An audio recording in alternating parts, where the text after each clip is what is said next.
We did the Incandescent 7-inch that I talked about earlier with Victory. If you've ever seen the record, there's like a blue cross of a crucified witch. That's the cover artwork. And then all of a sudden, there's these records, and according to Victory, we didn't sell any records. Nobody liked us, and that nobody would buy it. And then we start seeing in stores our record on a different color vinyl with a green cross. Well, that's strange. Because you designed it. So we called him up. We're like, what's up with that? Oh, no, that's the same record. You guys were mistaken. We're like, no, you repressed them, dude. He was stealing from the get-go.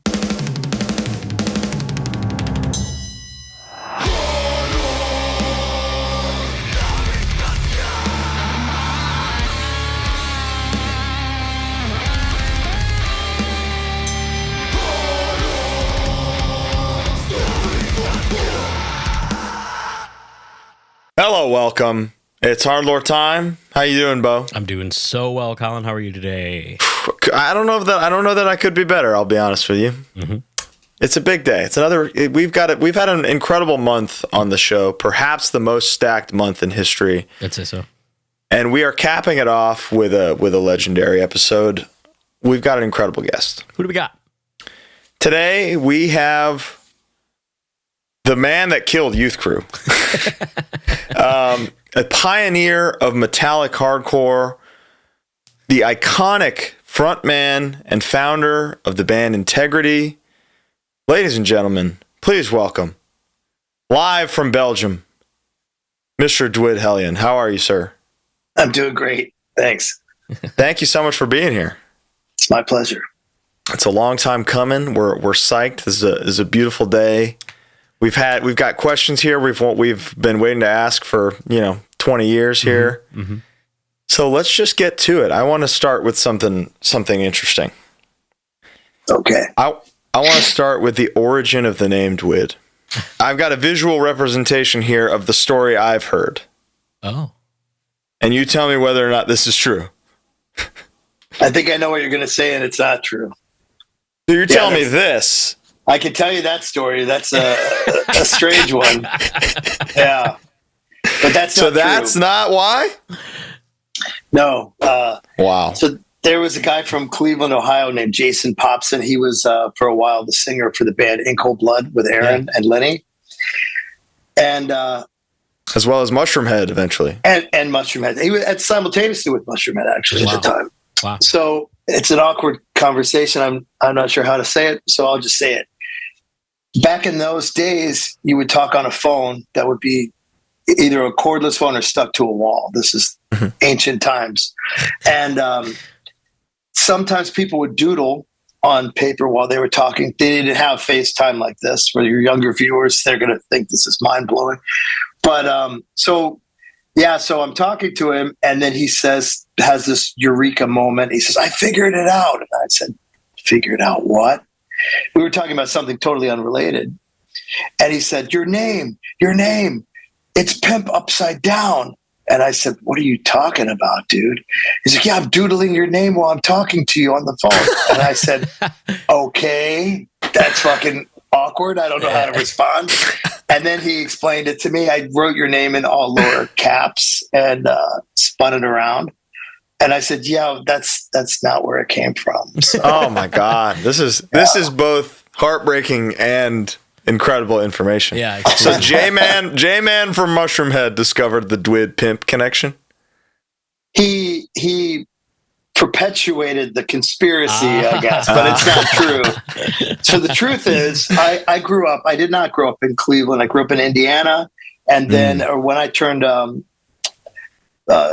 think about 12 to 13 years old, I moved to Louisville, Kentucky with my father. And that's where I discovered punk and underground music. Before that, I lived on like a farm and they didn't have anything like that.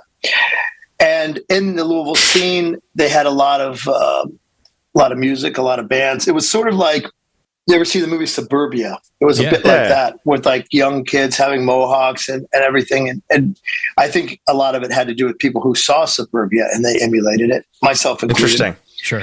And there was a place that was called Charlie's Pizzeria. And it was a pizza shop, just a pizza shop. And it had a really old guy who owned the place. And I don't think he had a lot of customers, and he just sort of took on the role of adopting the punk and hardcore scene as his lost children, Misfits Toys children. And he would let bands play there too. Oh, cool. And I would go there as a 13-year-old kid. And for a couple of bucks, I could buy a pitcher of beer at 13. And how 13 did you look? Oh, I looked beyond 13, but I had like a terrible mohawk kind of a haircut that I had done myself to my parents' dissatisfaction. Yeah, to their chagrin. But so I ended up drinking most of the pitcher myself. And there was an older boy, and at this time, he was just a couple years older, but it seemed like he was like, my age now, but he was just 16. His name is Rat, and he was the singer at the time for the band Maurice, and later for the band King Horse. And he's a friend of mine, but at the time he was more like an older guy that you admire. He's also like a really he's a tough guy, like a chiseled Rat guy. Senpai. He was Rat Senpai at the time. Now he's Rat San. He never took any crap. So he was like, he was just, a guy like that. So I was like a young kid. And so I wanted to be cool with the older boys. And they had a band. Their band even toured with Sam Hain. Some of the guys from Maurice split off into the band Slent, which had a lot of success. And so this would have been 1984. And so I tried to be cool and say, hey, dudes, something cool, whatever it would be, But because I'm 13 and I drank a whole pitcher of beer, it came out, hey, Dwids. So Rat was like, Dwid. Now, keeping in mind his name was Rat because he had a rat. There were kids named Spike because their hair was spiky, etc. Yeah. And so I was lucky enough to, at the time I wasn't really happy about it, but I was lucky enough to have a unique name. There's probably a lot of people named Spike and so forth. Or if you had a colored hair, they'd call you by the color. Yeah. That kind of a thing. So that's it. It's not really exciting at all. It's not as, over the years, people think it's some kind of a cult thing and it's some kind of like Aleister Crowley kind of lore to it. But instead it was just 13-year-old drunken slurring words. Yes. Beautiful. Trying to say, and Hellion is a troublemaker. There you go. And so, a lot of people would associate me with causing trouble over the years. A controversial figure, for sure. How common were people and just guys around town having full first and last nicknames? I don't know. Like these characters, It wasn't really thought out, but the whole idea, I guess, was that we were counterculture and we were like, I think mostly, it's like there was Glenn Danzig, this kind of a thing. So, and rat scabies, this kind of. So 1984, Louisville Dwid. What are you into? Like what are the punk bands that really draw you in? I know you're a big Misfits guy. Yeah, definitely was Misfits. That it? But I heard Sam Hain before I heard Misfits. Misfits had already broken up by that time. Right. And I heard of Sam Hain only because the local kids were on tour with them. Wow. It wasn't a means to like find out this kind of stuff. It wasn't really like, there definitely wasn't an internet or anything. So I just would find out from friends. They would make tape dubs, like mixtapes and share them with each other. Everybody would do that. You would save up your allowance, buy one record. If it was good, then you could copy it for friends and they would copy their thing. Cool. Whatever records they had. That was how we got that stuff. Musically, what I listened to, definitely Sam Hain, Septic Death. There was a record that I bought early on when I moved there. I wanted to buy Frankenchrist from the Dead Kennedys because it had just come out. But the police had come in and they had taken the records because there was a poster inside that H.R. Giger had designed. And the idea of it was to promote safe sex.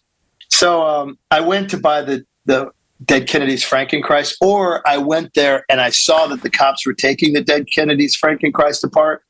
I can't really remember. This is like fucking 40-some years ago. So did Giger design this poster for them specifically?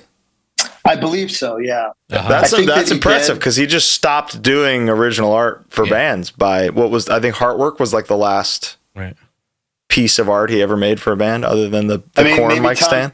Maybe Tom G. Warrior hooked him up with Dead Kennedys. I'm not sure. That's cool. That makes sense. Yeah.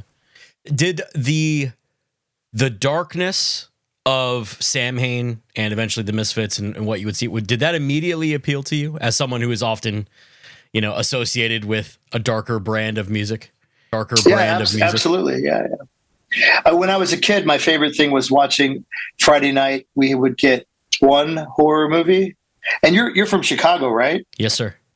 So you're not old enough to know it, but you might have heard of like the horror hosts that would take place in the 70s. You know what that is? It sounds very familiar. So maybe your parents would have heard of this. There was different horror hosts, and what they were is basically like, instead of just playing a horror movie, they would have like this character from the local town, and he would be on. He'd usually be somebody in the broadcast world within their network. And you'd only have like 4 channels back then, by the way. Right. So they'd have a guy who maybe like normally just did the weather or, had the cue cards, and they'd be, hey, put a mask on that guy and throw him out. And we had a guy from Indiana where I live, which is pretty close to Chicago. I lived in LaFountain, Indiana. Okay. And we would pick up on Channel 55 a show that was called Sammy Terry's Nightmare Theater. And spooky. Yeah. So I would watch those, and there was nothing where I lived. So one of the toys I had to play with was a small cassette deck, the kind that you might see at like an old library or something. And I would take that, and VCRs didn't exist yet. So I would take this cassette deck, audio cassette deck, and put it right next to this big TV that was like more like furniture than TV. And I would record as much as I could onto the tape of the sound of the horror movie, whichever one it would be. And then throughout the week, I'd listen back to it and try to draw what I would remember from the audio, because that was the only way you could like capture visual. Wow. Capture. So visual art came before making music for you? Yeah, it came maybe simultaneously, because at the same time, while I was recording those tapes, I would experiment with the tapes. But I have to say this cautiously, because at no point in my childhood did I think that this was making music. And I will add, for the people who are about to fucking finish this before I can, the music that I make now probably also falls under that jurisdiction, before you think that you're fucking witty out there. But at the time, I was just making sounds, and I thought it sounded cool, and I thought it was just, like a toy, I guess, like playing with something. And at the same time, like, we used to have like the electricity used to come in off of these like large like poles, like wooden poles that would be down the street, and then they would come to your house. So they just keep connecting, and they'd come to your house, and then to ground them off of our garage, they had this tight pole, metal pole that was tied to the ground in case of like a lightning strike or something. And I used to take like a baseball bat or a broken tree limb or something and just pound on that. Because it was connected to my garage acted as a resonator or like a guitar, and I would just like make music. So sort of, I would just do this making a racket. That's a better way of saying it. You just wanted to hear some cool shit. Yeah, I just wanted to like kind of make these sounds that I thought would be fun to listen to. It wasn't like I thought that records could be made of it or touring or something. You're doing harsh noise in LaFountain, Indiana. Doing solo sets in the backyard. Yeah. Solo sets that nobody wanted to hear. That's awesome. But also I could like take apart the tapes after a while, getting bored of listening to the same tapes. I noticed that there were like 4 screws in the corners, and I would like open it up, and I accidentally made like loop tapes and different things like that I would find, oh wow, it'll just keep playing that weird sound. It was badly done. It would have a big piece of tape that would be like dead space. It would something like that. And then I would, at some point, someone from my family gave me a second cassette player so that I could like, again, this is not, the way I'm going to describe it is not exactly the way that I thought of it. I was kind of mixing things, but it wasn't thought that I was mixing things. I just thought, oh, wow, I can make more sounds and put it onto this thing and make it sound even more fucked up or make it sound So the scarier. only intention is just having fun, making fun, cool sounds. You're not like, this is going to be the next 40 years of my life. I had no idea that I'd be on this path. I think about the talk boy in Home Alone. I had one of those. It's the same. I would like scream into a yak back or the talk boy, and then I totally understand that. Very true. Yeah, I totally get it. And it was like that. And so at some point around the same time as moving to Louisville, but a little shortly after, I got this record. I would order records from Placebo Records. I don't know if you know who they were. They did JFA, Mighty Sphincter, Sun City. I don't know. They did a whole bunch of different things, mostly punk based. But they did this one record. I thought it was going to be punk, and it was called the Dry Lungs compilation. And you would just buy stuff because the cover or because it had a lot of songs, things like that. And I got this record, and it had Merzbow on it. It had Control Bleeding and some other noise bands that I'm not sure if your listeners would know who they were. But I listened to that, and I thought, wait, how are they able to fucking make records of this? This is just stupid shit kids make. And I also thought all kids did it, so I don't know if all kids did it or not. But I thought all kids did it, so I was like, why are they making records of what kids do? This is fucking weird. And I listened to it more, and I was like, oh, it's cool. Some of it was cool, some of it I didn't like. And it sort of opened my eyes that was a possibility. Very cool. At the time, I thought that people who played guitars and things like that was like special people touched by talent and God and circumstance that could be able to do it. And only until a little bit later did I realize that the noise stuff is maybe the people touched by something, Yeah. So not by God, but the other guy. So. Exactly. Were you making music while in Louisville? Like in that span of time, when did doing music officially, like not even just fucking around, when did that kind of appear to you? Not counting the playing around as a child. I didn't do that when I was 13. I kind of thought I grew out of that or something. Mm-hmm. But I would dub tapes. And I eventually moved to Cleveland. With my parents moved to Cleveland. I went with them. And I got sent to a bad boy school.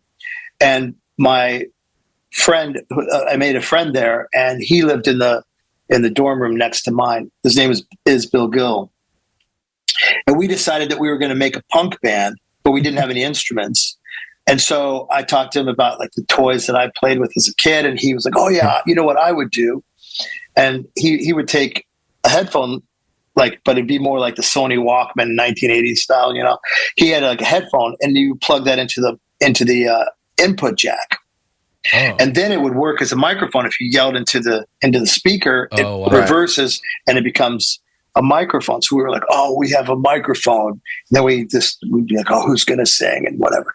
And then we made loop tapes of nonsense and feeding back from the speakers. And this was all through his stereo, by the way. Sorry, I missed that part. So it was through his little home stereo that he got for Christmas.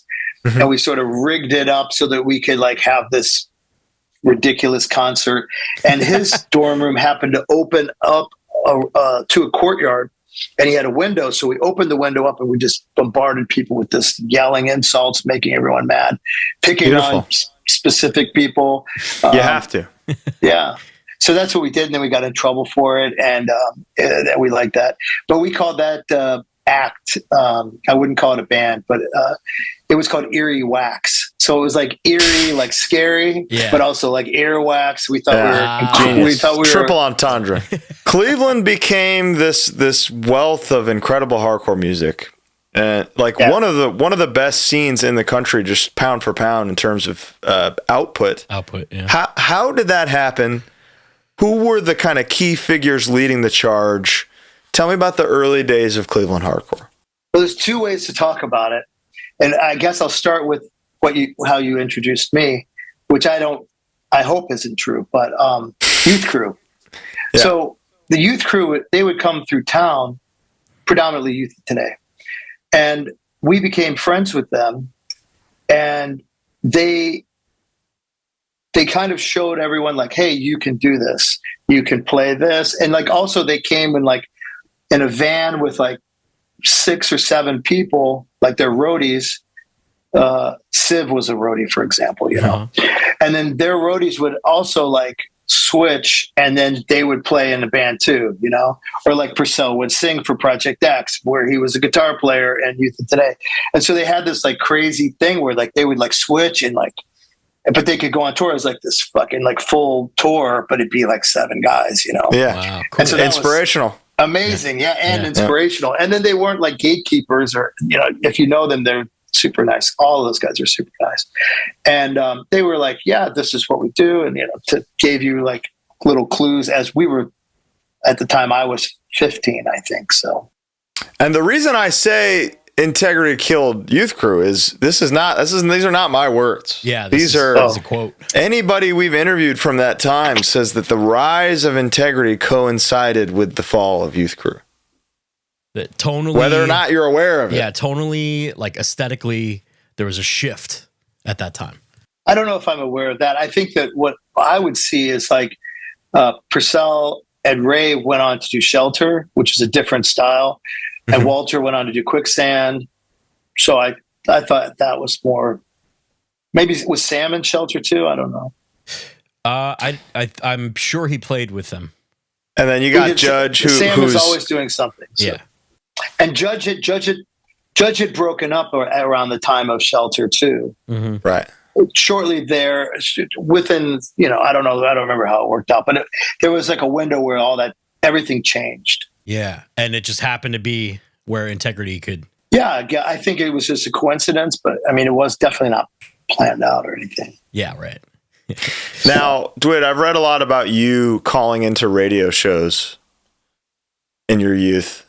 There was a thing that kids could call into radio shows, and we had radio shows like how modern people have podcasts. And one of the things you could do, like there'd be different shows, it'd be college radio. One of the things you could do is call in on your phone, and they would have like an experimental program where they would just put on like echo and reverb and all kinds of weird effects, and then you could just yell stuff. And until you started yelling cuss words, then they would kick you off, and then the next guy could come on, and we would just like turn on our cassette decks and record the radio channel, and then we would yell stuff and make our own noise tapes like that. Whoa. So that's maybe awesome. that's what you mean, or yeah. And then you on one of these radio shows, you called in claiming to represent the dark side of straight edge. Do you recall this? Okay. So Confront was interviewed on I want to say CSB, Cleveland State University, or maybe John Carroll University. There was like three different schools, and they all had a punk channel, an underground channel. Yeah. And one of them had Confront on there. And so as friends do, we called to fucking prank them and like Big Trouble and like haze them and things like that. So like that's what that was. But can I jump back to the beginning of Let's go back, please. So there's two parts of it. The Youth Crew thing where those guys took us under their wing and helped. And they did that throughout the whole country. Yeah, right. They did that to all those scenes. I mean, without those guys, they were sort of like going around like planting seeds throughout all of America. And then all these bands came out because of that. Ragunta Appleseed. And yeah. And also, you know, like the Break Down the Walls tour that they did, we followed them around like how some people would follow Grateful Dead. We followed them around. And went to like the East Coast and went to like the Anthrax. We saw them play, and Confront was on that tour too. And they played, and we saw like Side by Side and Bold and Youth of Today, of course. So your upbringing in hardcore is very much Youth Crew oriented. Yeah, I mean, at the same time, though, I also like Black Flag and Septic Death and Geezum and those bands. So, but I didn't know it wasn't okay to like all that. Other kids cried about it, but I didn't really give a fuck, and I just liked what I liked. So, yeah. Speaking of Geezum, you got them signed to Relapse for those reissues? Yeah. But I also helped Zal get on Relapse too. That Cherry's an awesome guy. That's HardLore. So there was that direction with the Youth Crew guys, but then there was another side of it where we were simultaneously skater kids, and there you might know of Steve Caballero. Do you know who he is? He's a pro skater. Of course. So he had a band called The Faction. Yep. And it was kind of like surfy rock kind of stuff, punk surfy rock stuff, kind of skatery music, I guess. And a friend of ours, Charlie Griga, he was a really fantastic skateboarder, and he got a guitar. And all of our friends were like, dude, there's no way you're going to know how to play guitar. What are you crazy? And then somehow he could play guitar. We were like, what the fuck, dude? How can He was you touched do that? by God. Renaissance man. We were like, wow, you're one of those guys. You know? And then he was like, no, dumbass. It's like this. You put your fucking hand and you guys move it around. And then we moved our hands around like, holy shit, we're making fucking songs. We couldn't believe it. And so Charlie kind of started a lot of it for us. And at the same time, and this again, none of this stuff was like planned out. It was just like fucking around that accidentally informed us about this stuff. One of the things, I don't know if it was Charlie or Derek Green or Frank Cavanaugh, I don't know who it was that had this idea, but we would go to this place. You know what open mic night is? Like where people have a mic and then they read poetry and sometimes play an acoustic guitar. Mm-hmm. In Cleveland, they had a different kind of setup where they had instruments and a mic. Oh, wow. So you could go to this place, and the idea was really like you go there, you're good at it or talented, and you get to play with other talented people. But that's not how we play. So we would show up there and we would play, you know, we're mean-spirited kids. So we would be like, all right, whatever seat isn't taken, the next guy in line, like we'd all sit, the next dumbass in line has to take that instrument, has to play whatever fucking they do. And so when you get up on stage, like I might have to be the drummer, for example. I'm not good at drums, especially back then. So I would have to take the drums. They'd be like, you better do it. And I'd be like, fuck. So I'd have to get up and take the drums. And there would be people who were really good and they would be fucking pissed, you know, because I'm ruining it for them.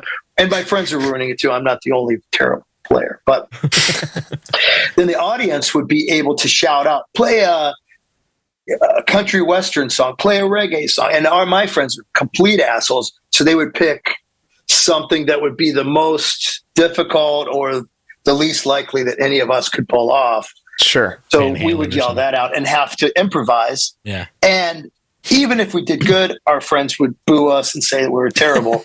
So the point of the story was this was our like trial by fire. So we would get up there and all the guys that did it ended up being guys who still to this day make music professionally. Like Derek is a singer of Sepultura. Charlie is in Judge and Gorilla Biscuits. Frank, he was in Integrity, and then he quit Integrity because he got an opportunity to be in a band called Filter, and then they blew up. They were on MTV. They were more of a rock band. They weren't like Integrity. But he was our second guitar player up until he got that call, and then he moved. He jumped ship, but we were happy for it. It wasn't the first Frank. Yeah. Yeah, he was first of many. Yeah. That's awesome. The other Frank was too young to go to those at the time. He's a few years younger than us. That makes sense. Okay. A cherubic young man who would grow to be a monster. I saw a picture a couple weeks ago. I sent it to him, and he had to be like 15 or 16 years old. I almost didn't recognize him. He was so young and had a baby face. He asked me to ask you a question, dude.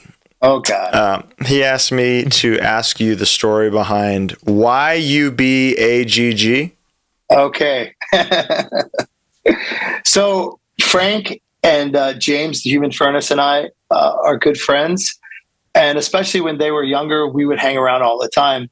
And we had this idea, like there was this other kind of scene that was like these other skater guys, and we called them the GGs because they loved GG Allen. Whenever GG would come into town, they would go, and then they would like do all kinds of fucking disgusting things, like putting garden hoses up their ass and just having stuff. These like crazy enemas that would shoot water out of their ass and have contests for the distance.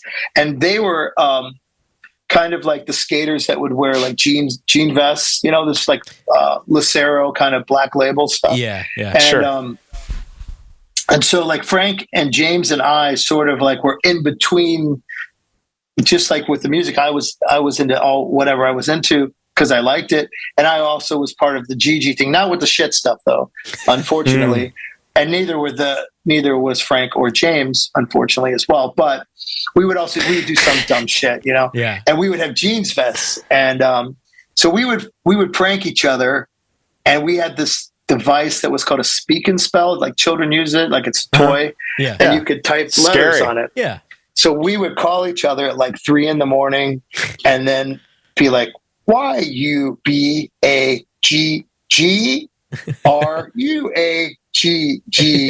Then the other one would pick up his speak and spell and respond back. And it was, that's what we did as kids. It's fucking stupid. Beautiful. That's awesome. That's Also, beautiful. it's not demonic or anything. It's not you never know. You never know.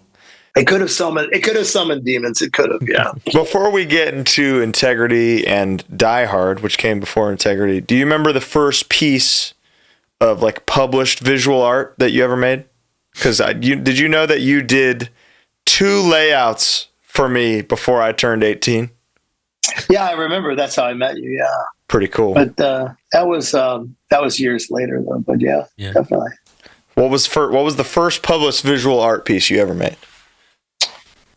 Published? You mean like on a record or something? Like say I made it and you saw it in person and you got to have that experience. When I was a kid in high school, there was a problem with our there was a problem with the guy who was teaching graphic arts. The school didn't like him, and they pushed him out. And it's a longer story, but it doesn't really have that much significance to this. But he had got let go, and they didn't have anyone else that either they didn't have the funds to do it, or they didn't know how to catch somebody to do the teaching or do a substitute for that. I was the only person that knew how to do it, and I was like 16 years old. So they came to me and they said, "Look, if you teach the class, you don't have to go to other classes. You don't have to go to math and other shit I didn't want to go to. All you have to do is sit in this fucking room and print shirts and like make stickers and stuff." And then I'm like, "Oh, I don't know if I want to do that," trying to fuck with them. Yeah. And I'm like, "Can I get paid?" And they were like, "No, you can't get paid. Are you crazy? But if you do this, you don't have to take and you get credit." And I'm like, "Can I use this is in high school?" In high school, in Minter High School, it was called. So they tell you don't have to just keep doing high school. Teach this class. But I was in high school. I mean, I didn't get to go home or something. But right, but you just have to be there. You don't have to take any other classes, sir. We need you to teach. You're our only hope. You're like a wonderkind.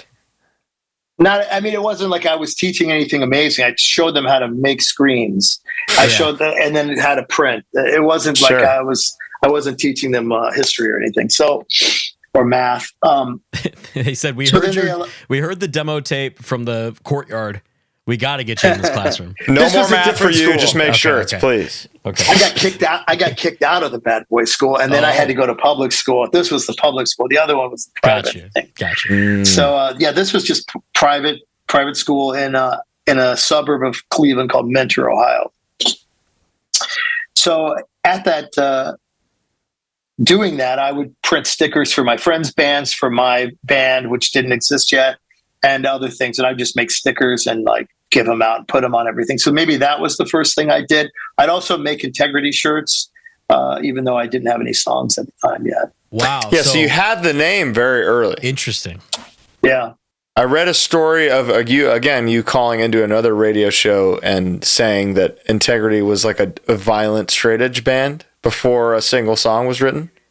Probably. I mean, like we would call up and like Tom from Confront is a good friend of mine, and he also played on the Integrity demo in the 7-inch. He was the bass player. So Aaron and I would like prank him. So he would call up and say like, "Hey Tom, why do you have fucking shiny rubbery cheeks or buttered cheeks?" And like stupid shit. Like we were kids, teenagers, so we would call up and haze our buddies who were on the show. Beautiful. And then they would be getting interviewed, and like the guy would be asking them stupid shit, and then we would call in and like, "Oh, we have a call. We have an interview. We have someone who wants to call in and ask you a question, guys. What do you have to say?" And then we would say something stupid and make them either laugh or be mad at us, or both. I had a similar pastime of calling into 104.1 and 106.9 and requesting my brother's band's songs, which nobody had heard. Nobody should have heard. They were terrible. Sorry, Taylor. And they yelled at me every time. They were like, "Don't tell us what to play, man. Like if it's not on our radar, it sucks. So I get it. They would let you. They would take requests. They would play things. They didn't want to play Feedback by, what was the band called? Breaking Perfection. They didn't want to play that one. And that's all right. Well, now they're kicking themselves. So yeah, you never know. Yeah, exactly. So the name existed. The concept for Integrity existed in your mind, at least, like what you wanted to do. In my mind, yeah. So how does it come together as a band? And like the Harder They Fall demo is the first thing. Who is that OG lineup? How do you make that happen? So I met Aaron because Confront needed a couple roadies, and they were playing in, I think that they played in Buffalo with Warzone, and it was right when Warzone had that "Where's the Warzone Woman" thing, you know? Yeah. Of course. And, Word. Yeah, it was pretty cool because I had never seen Warzone before, and I had the 7-inch, and then I had that record. And Ray was a really tall guy, especially for when we were all kids. Yeah, we saw We've seen his boots, man. His boots are I've seen his boots. Yeah. Massive. Huge. So they were on stage, and they were just like kind of feeding back and like riffing and stuff, you know, like ringing out notes. And then he sat on stage, and it was packed. It was in Buffalo. Trying to think of the name of the Pipe Dragon, I think was the venue. And the guys on stage like got into the microphone, and they were like, "Hey, where's Ray?" You know, the whole skit. And then out of the back of the room, like behind all the crowd, almost like Rocky or something, he fucking opens these two doors, and it lights up like an angel or something. He comes running out with his fists up, and he had this like fucking trucker hat that said Warzone on it, and they all had these like kind of like rain jackets that you could screen print on that said Warzone, and he comes running up stage, and then they start doing "Don't Forget the Struggle, Don't Forget the Streets." Everybody went crazy. So that's a side story. Sorry, I fucking I like that. That's cool to hear. But Aaron and I were roadies. Confront had played on that show, I think, or maybe it was a different show, and that's the memory that came to mind. But on the trip up there, I didn't know Aaron, and Aaron didn't know me. And Tom said to Aaron or to me, you know, you guys should start a band together. You guys should become friends. And we were like, why? Because you both like shitty music. You like all this fucking stupid music. And all Tom like only would be like Youth Crew stuff only, like nothing else.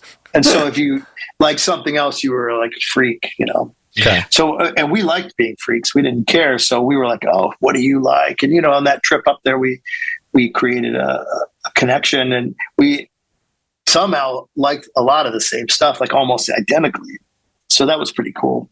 I think that one of the craziest things about that demo. So this is Die Hard starting. You're talking about. Yeah, this would be Die Hard right after that band. So Die Hard, Integrity was born from the remains of Die Hard. Sort of. It's complicated. It isn't exactly like that. Sure. I was in Die Hard, but there's a record from Die Hard. There's an album of Die Hard called Looking Out for Number One. And I'm not on that. Interesting. That's a guy named Stork Schlachter. Okay. He's Paul Schlachter's younger brother. Paul is the singer for the band Inmates, which is also Aaron and Lenny playing in that band. And Chris Smith also. All three of those guys played on Lives for Tomorrow together. God, I think the wildest thing about Integrity to me, looking back, and we've had the luxury of time, but when you go back and listen to even the demo, the sound is so established right off the bat. Like the identity of Integrity is there immediately. How long did you work on that demo?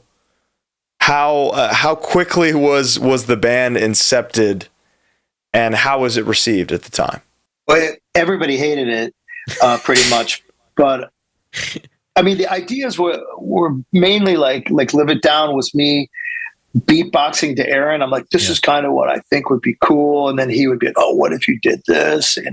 And we would just sort of beatbox back to each other, like riffs, like, da-da. Yeah. You know, as ridiculous as it looks, I know it looks ridiculous out there, but. No, I do it every day, dude. We do it. That's what we do. That's one of Aaron's things. It's like he's really good at like this kind of beatboxing coaching thing when he's writing a song. So he'll like he could do the drums with his mouth while he's playing the guitar. Like, this is what I want. So he would like direct the drummers and things like that too. And Aaron is a very special guy who can like kind of see the whole picture before. I could do that too. So we get along very well, you know. So it worked out well. But I mean, we just sort of reverse engineered things that we liked. We didn't know like what we were doing at all. And Aaron was a bass player. He wasn't the guitar player in Die Hard. He was the bassist. And there's a lot of extra parts to how Integrity came to be, but I'll just go from that part, I guess, where the song started being made. So Aaron wanted to get a guitar, and there was a lot of these like really kismet moments in my life, and they continue to happen all the time. And this is one that was really special. This was shortly after a Christmas, and this girl that I knew, who was a very wealthy girl, she said, "Hey, I heard you have a band." And I said, "Yeah, we're working on it. I got this guitar for Christmas from my stepdad. I don't want to fucking play guitar. You want to have it?" Like, all right. So she gives me this guitar. So Aaron calls me up and says, "Hey, man, I heard you have this band." And Aaron had kicked me out of Die Hard, that bastard. And I'm just kidding. Well, he did kick me out. I'm not kidding about that part. They all kicked me out. They said that my lyrics were too weird, and they wanted like more straightforward. So all right, when he was ready to get weird, you're the first guy he called. Yeah. I don't think that he was the main guy thinking of that, but he when he came to me, I already had a record deal, but I didn't have any songs. So he goes, "I want to be in your band, dude, but I want to play guitar. I don't want to play bass." And I go, "Oh, really?" And I had this guitar. I don't know, just the stars lined up. Yeah. He goes, "Yeah, I'm going to sell my bass, and I'm going to get it. I'm going to get a guitar. I'm going to save up a little bit extra money." I'm like, "No, dude, I have a guitar. You can have it." And he was like, "What? What the fuck?" And I gave him the guitar. I have a similar guitar if you want. Yeah, I'd love to know. I didn't plan this. It just happened to be over here. So this Jackson this is not the guitar that Aaron played on all those records, but this is another one. And they sold these at Toys R Us. Okay. And so this is a guitar, the same style, same color, everything is what Aaron has. So the Integrity demo was written on a Toys R Us guitar. Yeah, it's called a JB Player, and it was made. They had a pro line, but this was the child's line, and they're smaller.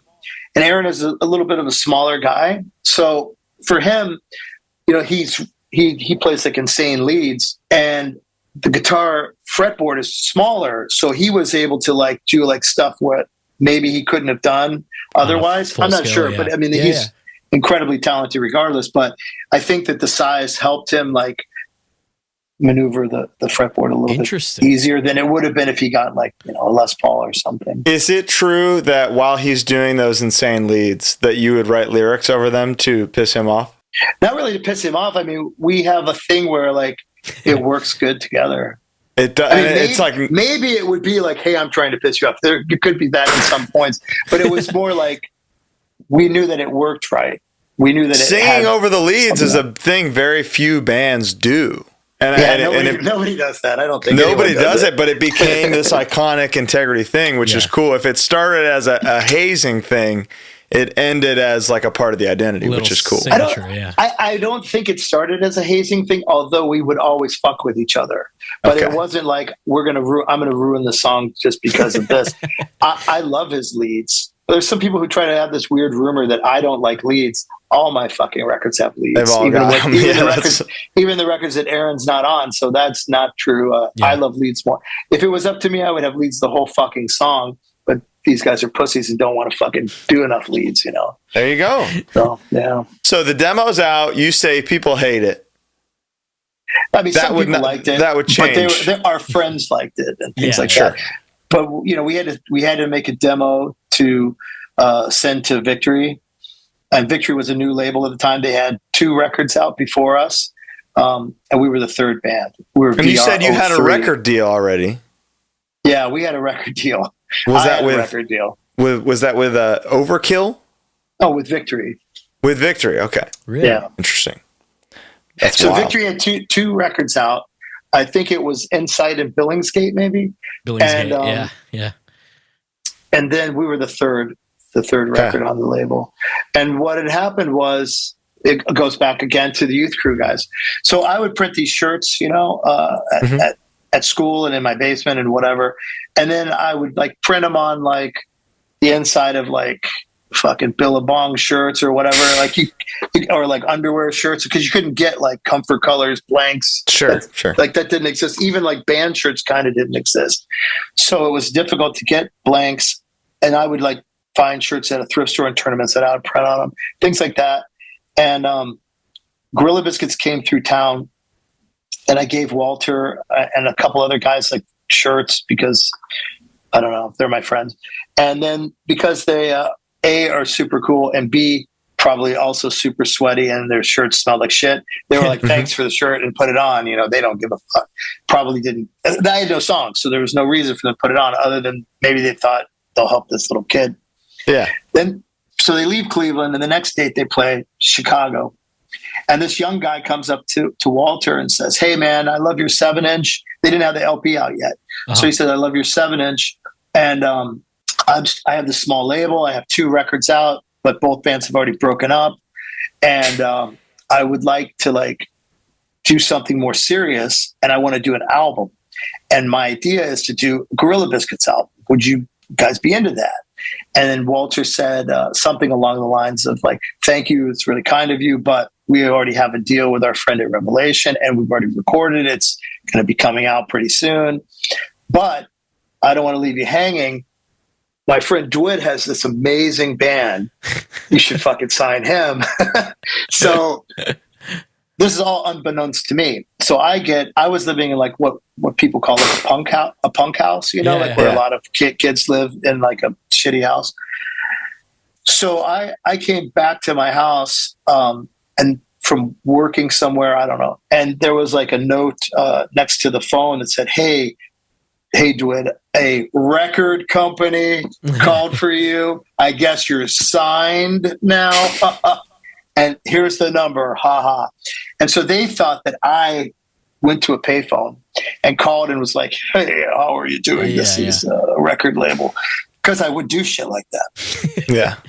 And then I thought that they had done it, or Aaron or someone had done it. I thought one of my friends had done this. So I didn't call right away back because long distance was expensive then too, and I'd have to pay for it. So I sort of like struggled with, should I call this back? Is this a prank? These guys are going to make me call like some strippers or some kind of like, something stupid, some kind of a prank. Live bee delivery. Yeah. Yeah. Who knows what it would be? Some prostitute, the sex, they used to have this thing, sex calls before the internet. So people would call that up or whatever. So I thought maybe it was something like that. Someone was playing a joke, and I called up, and then the guy said that it was true. And I still didn't believe it. I thought maybe it was a cousin of a friend of mine or something. So then I said, okay, well, what do you want me to do about this? And he said, well, send me a demo. I said, I don't have a demo. Why not? I'm a 16-year-old kid, man. I don't have any money. I don't have a fucking demo. He's like, well, what if I sent you some money? Could you record? I was like, yeah, I'm sure I could record, buddy. I don't believe it. So I give him my address. Back then you would like with a letter and a stamp mail things. And I received a check in there, in this letter, in this envelope with a letter. And then I thought, I still didn't believe it. I thought, okay, this is some fucking bullshit. These guys are going to get me in trouble. So I'm going to put the check in the bank and wait for it to clear. Because back then, the out-of-state check, you had to wait a few days. Yeah. So I put it in there, and then it cleared. I was like, what the fuck? This is real. And then at that point, Aaron came and said, hey, I want to be in your band too, So this is another Kismet thing. The guitar gets dropped off. You get this ghost check from Tony Rummel. The guitar is after. This is out of sequence. Oh, okay. All right, that's even more insane. Yeah, that's crazy. That's crazy. So you put together this demo because you have to. Well, we wanted to, but we were pretty fearless. We just thought, these guys are doing it. Why can't we fucking do it? Also, like we had our friends were in Outface, and Confront. And so like we knew people who could do, and we were in Die Hard. We had made a couple of Die Hard demos that were pretty awful, but so we did them on like a 4-track, like a Tascam or Fostex 4-track. It sounds pretty awful, but so who's the original lineup at this time? So this on bass was Tom, who was in Confront, and Aaron played guitar. And Tom's dad, I don't know if Tom's dad was part of that whole, I never can remember the name of it, but sometime in the 80s, these archaeologists found this old remains of it, the oldest human being at the time. And it's some kind of a name like, I should remember this because I've told the story like 10 times and I never can remember the name of it was like Lola, or I don't know. There was some kind of a name for this, the remains of this mummified girl from the oldest living, or the oldest human remains that were found at that time. And his dad, I think, had something to do with that, or his dad had something to do with some kind of big archaeology discovery. And his dad got offered to work as some important person at an important museum in Washington, D.C. So Tom and his family, they moved to D.C. And now we don't have a bass player. And then there was this bratty brother of Aaron. His name is Lenny Misha Melnick. And he was like 14, I think. And he is the most talented of all the Melnicks, and all the Melnicks are incredibly talented. But this one, and he's a bastard too. I don't mean it literally, but I'm saying it to be funny. But he's like a guy who's so fucking talented at everything he does, including jokes, including anything and everything. You can just put this guy in front of anything and he's going to know how to do it. It doesn't make sense. He's always been like that. When we first started skateboarding with him, I'd already been skateboarding for years, and he was like, I would like to try skateboarding. We're like, okay, here, try this. He was immediately doing kick flips. He was immediately doing stuff. Still. How is he doing that? Yeah. Jesus. We were like, you're full of shit. You had to be practicing like your friends or something. He's like, no, dude, fuck you guys. And he's always a bastard like that. It's always confrontational. Wow. But so Aaron goes, Lenny, why don't you play bass? He's like, I don't want to play in your fucking stupid band. He said, come on, dude, we need a bass player. He's like, all right, fucking fine, dude. And then he started playing. And he's doing all this shit. And it's like, what the fuck, dude? It's always like that. So I secretly hate him because of his talents. Wow. But that's how we got Lenny. So the Melnicks are in the band together. Who's drumming? Yeah, I'd rather pass on that. Sure. Fair enough. So the first tour after the demo was with Judge. You told me on the East Coast and Midwest. Wow. Yeah, that's true. We did a tour with Judge, but we had never played Cleveland. So we did a tour with Judge, and that was a little bit deliberate because everybody was mad at us and they said, oh, you guys suck and you guys are dicks. You have a record deal. And like, there was this kind of thing like that. So we thought all these guys play locally all the time and, like Taco Tuesday kind of thing. So we were like, fuck that. We're just going to immediately fucking go on tour and you guys can all fucking fuck off. So we immediately went on tour. And then when we came back, people were like, well, why don't you guys play at home? We're like, fuck you guys. We don't want to play for you peasants. We go on tour. Oh, it wasn't really as grandiose as that, but we try to play it up a little bit to be dicks. Sure. And so how long did it take for you to play Cleveland? So we played Cleveland the next year on January 6th, 1990 was the first show that we played in Cleveland at the Fantasy, and it was with Outface and False Hope, and we opened the show. There was like a big riot, and people were fighting. Good. The GG guys were fighting, and all right, that's what you want. They threw a guy through a window in the front of the venue. Good show. And then the owner didn't want to pay any of the bands or the promoters, and they said that Integrity hypnotized the audience into violence. which we loved that. And then it got printed in the local newspaper that we hypnotized everyone into violence. So we were feeling pretty good. That's like There's Kiss. a shirt. That's Kiss shit, you know. But they thought we would be upset. They thought that this was not the direction we wanted. So sorry. Do you remember on that Judge tour how it went for you? Are you saying like where it went or No, how it went? I mean, that is a good pun. But I'm saying how it actually went playing on these tours. Did people? Were they fed up whenever you guys played? Did they hear you? Yeah. It was well received. Good. We even played in Louisville, Kentucky, where I was where I had grown up. So Judge that was played nice. Louisville, Kentucky. Yeah. It's crazy. It's one of the craziest things I've ever heard. Yeah. So why is that crazy? Now Louisville is a bastion, huge, it's great. booming scene. It's fantastic. But late teens, early 20s, Louisville was nothing. There was very little. You might going remember on. Endpoint. Do you remember those guys? Yeah. They were like the big popular band at the time for the youth crew type thing. And then there was King Horse. They were popular. They were on Caroline. Danzig produced their album. Pusshead did their artwork. They were on the cover of fucking like Kerrang and stuff. Like they were Rip magazine on the cover, like all this stuff. Wow. They were it's also just crazy to think about Judge how much they got around, you know? Yeah. After going away for the longest time. They were like the band for a minute. This is before they disbanded. Yeah, right. This was like right after the album came out. Pardon this interruption.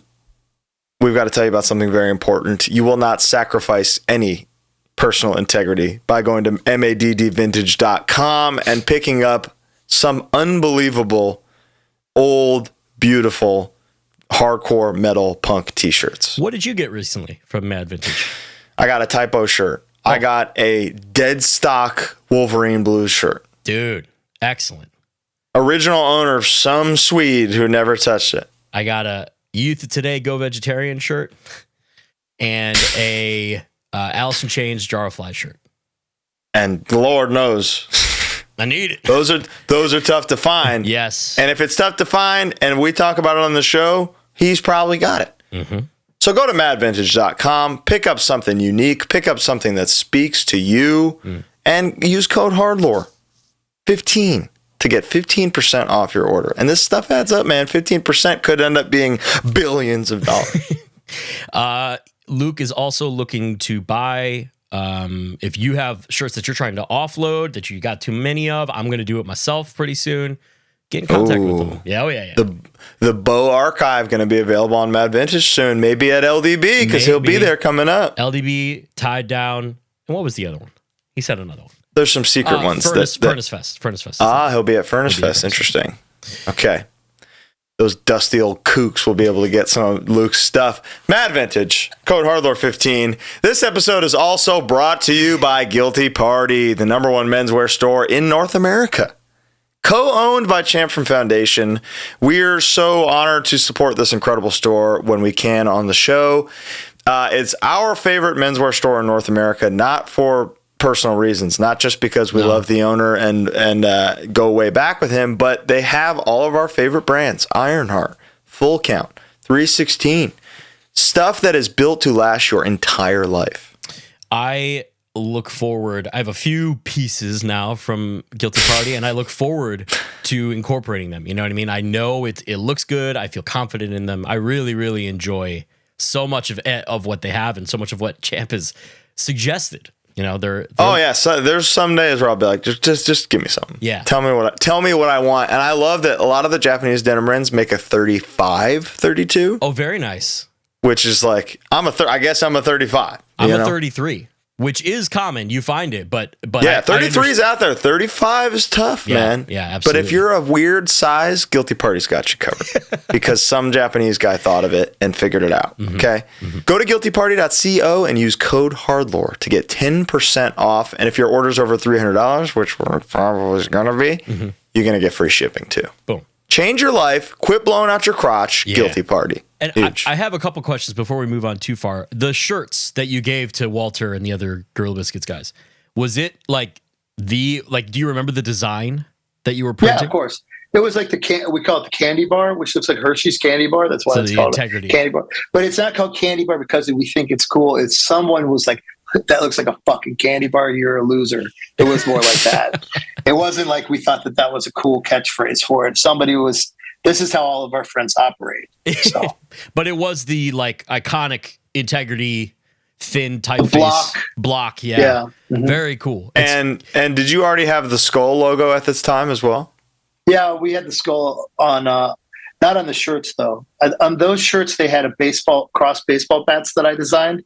Mm-hmm. And that would be on the back of those shirts. And they were white shirts. They were like underwear shirts. I don't know if you know, like if you go to like a Hanes undershirt or something. Yeah. It would be under your work shirt. You'd have a white shirt so that you sweat on that. That's what you could buy, like a 3-pack of those. And then I would print on those. Got you. It was really thin and really crappy. When did you get the Judge Hammer tattoo? When did I get it? Yeah. How old were you? Probably shortly after that tour, I think. Incredible. So Integrity is founded by the time you're like, I love Judge. I got to get this on me forever. Yeah, I love Judge. I still love Judge. I love Judge then as well. And I got the tattoo.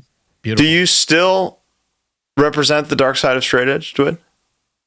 I doubt it. I never really did. I stopped being straight edge very shortly after.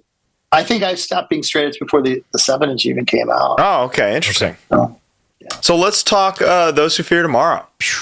Okay. Tell me about recording with the late, great Bill Korecki. This is 3 weeks in a row we're talking about Bill Korecki on the show, rightfully so. Oh, yeah? Any anecdotes or stories about him? Yeah, Bill was I met Bill because he had a recording studio, and it was the only recording studio that would record us. At the time in Cleveland, most of the studios would do R&B and soul bands, and there was a studio called Right Track Studio. I actually lived in the building where that studio was, and the intern there was Trent Reznor, who later became Nine Inch Nails, and he interned there to learn how to use the board and learn how to do all that stuff. So he would like record like Heavy D and the Boys and Levert and like OJs and stuff. They would come in, and he would like be the engineer for those jobs. And then he learned, because you couldn't go to school to learn how to mix and make music, so he learned it that way. And they also wouldn't record us. And so Bill Korecki's place, I don't want this to sound demeaning. Bill Korecki's place was like he mainly did glam rock bands. Okay. And a friend of ours had a glam rock band called Fatal Charm. Mm-hmm. And there was something in between like Poison and Bon Jovi, and they're really good. And he said, you should go to this guy, Bill. We record our demos there. And most of their demos would be them recording covers of the popular cock rock songs of the time. And then they might throw like one original on there. Then they'd sell the tapes to like girls that would come to see them. And then maybe they'd be like, oh, your power ballad your original power ballad, that's a great song. And then they would sing along to them or whatever. And so I went to Bill with Aaron, and we talked to him, and he didn't really want to record us. And he said, this isn't really the type of music I want to do. Mm. And I said, well, we have a record deal, you know? And he's like, you have a record deal, really? I go, yeah, look, we have money stuff. He's like, how do you have a record deal if you want to make music that sounds like that?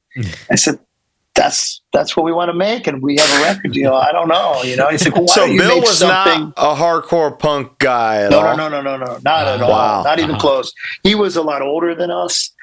He was probably like, I want to say like in his 30s, early 30s when I met him, and we were teenagers. And he just thought we were complete idiots. She was right, but he would always say like, oh, you know, this is popular right now throughout the years, because we worked with him for many years. And like whatever would be on the radio, Nirvana or like Red Hot Chili Peppers, whenever these trends would pop up, he'd be like, oh, you guys should go in that direction, like be funky and like whatever, like Red Hot Chili Peppers, or be grungy like fucking Nirvana, or be he was just a guy rapping like Limp Bizkit or different whatever was the hot thing. he would be like, "You guys should go that direction," and we were like, "Dude, we're not going that direction." Sounds like my dad. That sounds like my dad. It's so interesting that a guy like that with that mentality would go on to like help define the sound of hardcore for a decade. Through your records and that's crazy. He hated it, as far as I know. I don't know what Carl said if he was receptive to Carl when he went, or Scott or any didn't of those really guys. get into it. He didn't get into it much, I think, but I mean, Firestorm sounds great. So yeah, it sounds great. Holds up. But Bill was a genius, and if we just went to like a hardcore person, then they would have probably mic'd it in like the way that like a hardcore guy would have done things. But what he would do is like he wanted everything he did. Like the reason he didn't, I need to clarify, because I joke around a lot about people that I like, and then people I don't like I try to avoid. So I like Bill, but Bill and I also had a volatile relationship because he wanted us to become more commercial and I wanted to like make more trouble. And one of the great things that he did for us is he taught me and Aaron early on. He said, when you're recording your guitar tracks, you want to double them. And instead of just doubling them with all the same setup, we're going to put a different head, a different cabinet, and then you're going to double. So it's as if you had another guy doing it. And we were like, wow, that's fucking mind blowing. Like we didn't, we had no idea stuff. So those were like little things he would show us, and like little bits of panning, little small things like that we had no idea how to record other than like playing with toys, playing with tape decks, playing with like little 4 tracks and things. And he really taught us a lot of things that he didn't have to do. But he was a gruff guy, as am I, and all of our friends. So like, he was a sarcastic guy too. So there was a lot of that. And ultimately, I mean, he did not want to do that kind of music. It would have been great for him to do to be known for doing Nirvana or be known for doing something like that. I mean, but he became accessible. Yeah. He became really good at it and made a lot of classic records. And those who fear tomorrow was because he worked in a way as if he would have worked with Black Sabbath or Led Zeppelin or, like a real hard rock or heavy metal band. He set everything up in that type of way, which really helped us. Big time. You can hear our ideas he did not like, but sometimes he would there's a song called Heaven Inside Your Hell, and he does a solo on that song. Oh, cool. Because we like egged him on. We're like, come on, do one, dude. And he did, and it was really good. But he had a lot of great ideas, and he helped us a lot. And we had no real idea how it worked. And we somehow really quickly like understood what he taught us. He was really great at teaching how to record. And also we would record on big reels. So we also would we were inquisitive kids. So Aaron and I would ask how does that work and why does it work? And then we would I would think how can I do it weirder? Yeah. So I'm like, what if we can we flip it and make it go record it backwards? Like we would do backwards recording things and other weird stuff. And he was like, whoa, I guess it's possible, but you're going to ruin my equipment. And we would beg him, and then he would do it, but be mad at us. And then it would turn out cool sometimes. Yeah, of course. And then sometimes we would touch the reels as they were going when Aaron would do solos to warp them, and he would be super pissed, but it turned out cool. Sounded cool. That's awesome. I thought it sounded cool. Yeah. Those Who Fear Tomorrow, your debut LP, again. Yeah. I think emerging as that was Overkill that you asked about. Yeah, Overkill before that was right. Interesting. Couple fucking tracks. Many tracks. Again, it's this fully established vision of what integrity would kind of always be. Any anecdotes or stories come to mind from this session or writing these songs? Yeah, so writing the songs earlier, I mentioned that I lived in this building. It was called the Film Building, and now it's abandoned. And on the 4th floor is where Right Track Studios was, where Trent was the intern, and I had a part of the 6th floor, which was a full building, was a warehouse. So I went to art school part-time, and so I was able to prove to the landlord that I did, and I needed a art studio I said. And then I just lived there. We made music and did lots and lots of LSD there. And the dark side of LSD. Yeah, Aaron and I and Lenny did a lot of LSD at that time. Okay. And we had a friend that we would buy it from, and his name is Rich Patrick. And Rich is the guy who, at the time, he was the guitar player for Nine Inch Nails. And then later he became the main guy behind Filter. Wow. And a side thing, his brother is Robert Patrick, and his brother is the dude who was in Terminator. He was the cop that turns into like liquid. Oh, of course. That's his brother. Wow. He was also like on X-Files.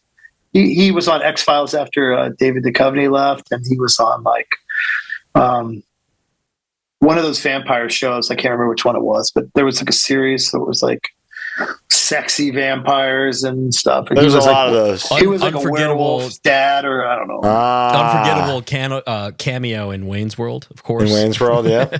Yeah. So those who fear tomorrow, you're high as fuck on LSD. You're in this art building, putting together these songs. They're still ahead of their time. Mm. What were you guys pulling from to write music like this? Well, the main thing, when we did the 7-inch and when we did the demo, our idea was we want to make it sound like this, but we didn't have like we couldn't see too far. We just thought, okay, we want it to sound like this, and everything was really caveman, like, this kind of thing, which I liked it though.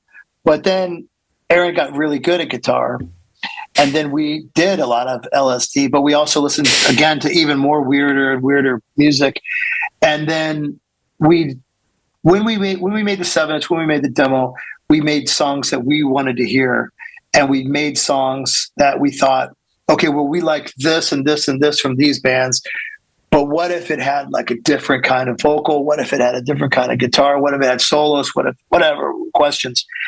And when we did the album, then we were like, okay, what we did with the 7-inch was okay, but we can really go even further. We can go like be the most fucking berserk version of like Led Zeppelin, but in hell, Wow. And on acid. So like those are kind of directions we wanted to take, and just like impress ourselves. And we did not give a fuck if anyone liked it, and we anticipated that no one would like it. And often people didn't like it. A lot of people didn't like it. Still don't like it. Let me ask you. But we did it because we liked it.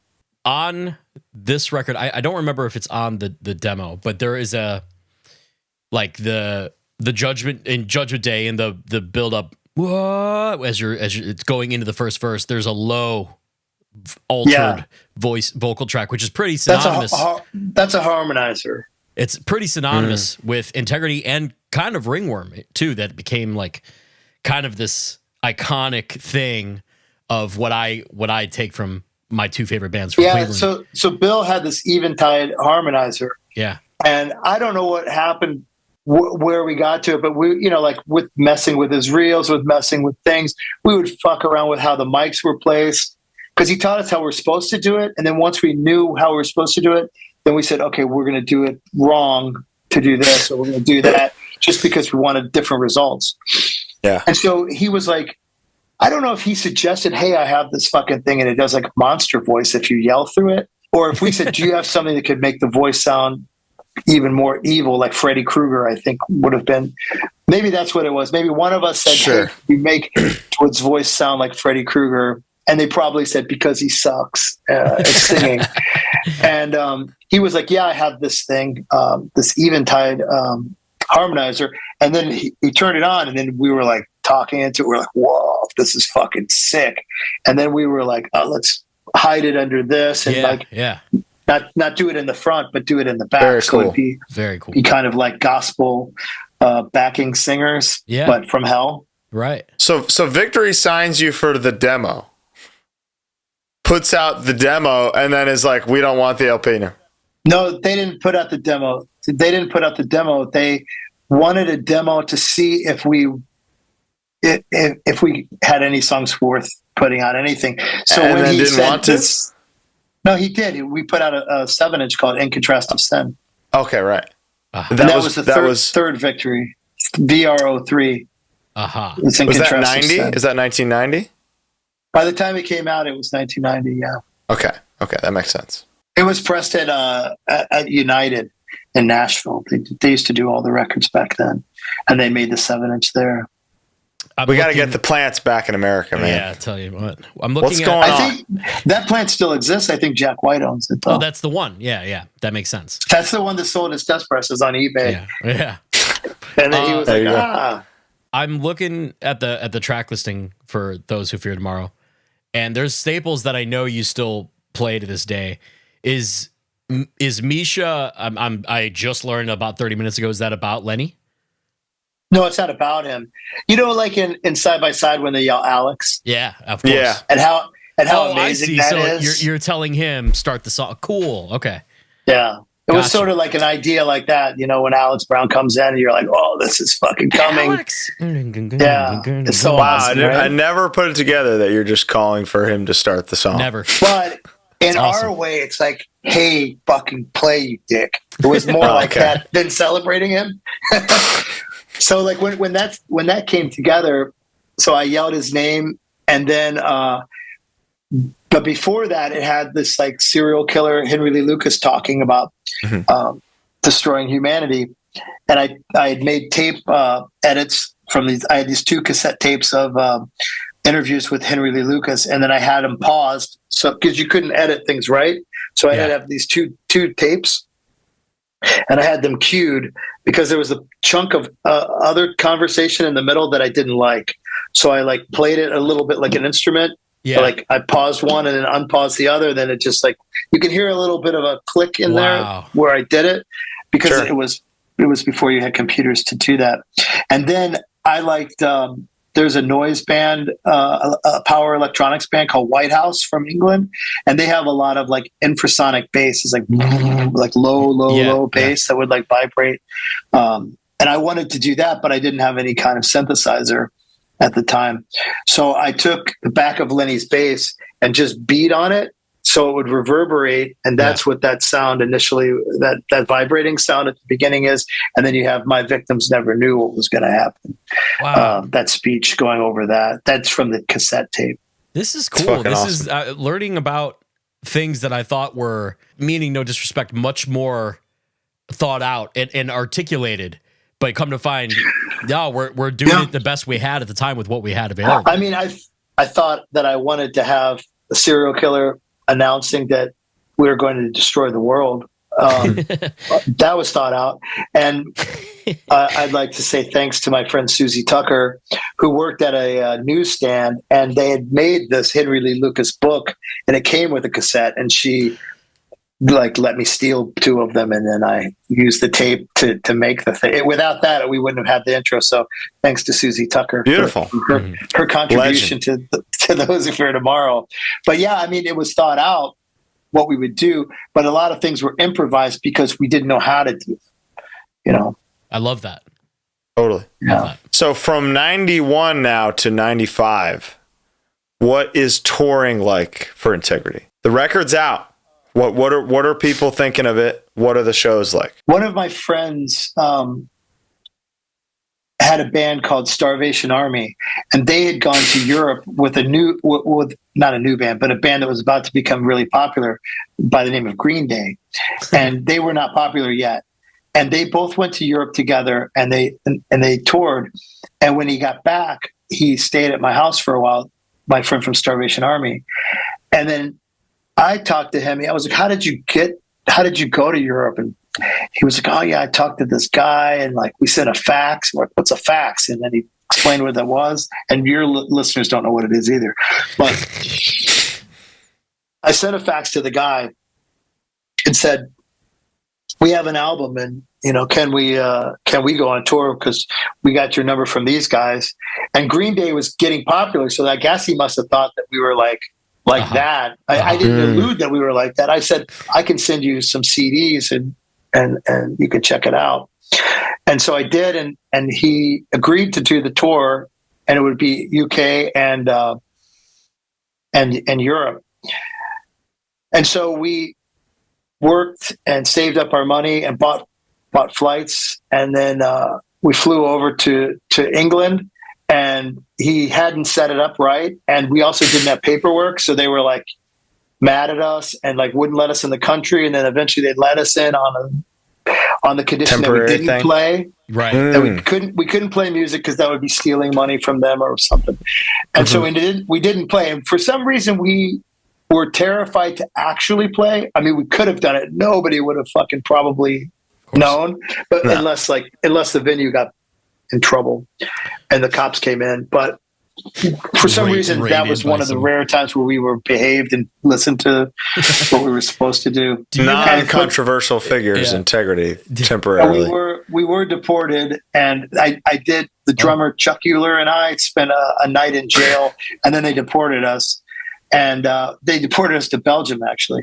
And we went to Belgium, and there was a guy who was going to drive us, and his name is Ollie Dorner, and he's a German guy. So we called him somehow on a phone, and then he happened to be home, or I don't know.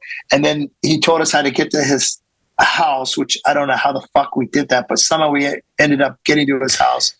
And then we stayed at his house for like what seemed to be like weeks. You know, it was horrible. It was freezing cold. It was the wintertime. And we just would like freeze to death and like all sleep kind of really close together up in the attic of his house. Oh my God. So you didn't play any shows on the mainland either? On this tour? Not yet. Okay. So what he did was I think he called up MAD and said, look, I have this American band that like their tour fell through. Do you like have anything you could do for them? And then they said, sure, we could try something. We have this band called Neurosis that are on tour. Maybe they can open up for them. So they put us on with Neurosis, and Neurosis at the time was signed to Alternative Tentacles, which is the Dead Kennedys label. They were not yet on Relapse. This was before. And then we toured with them, and we became friends with them.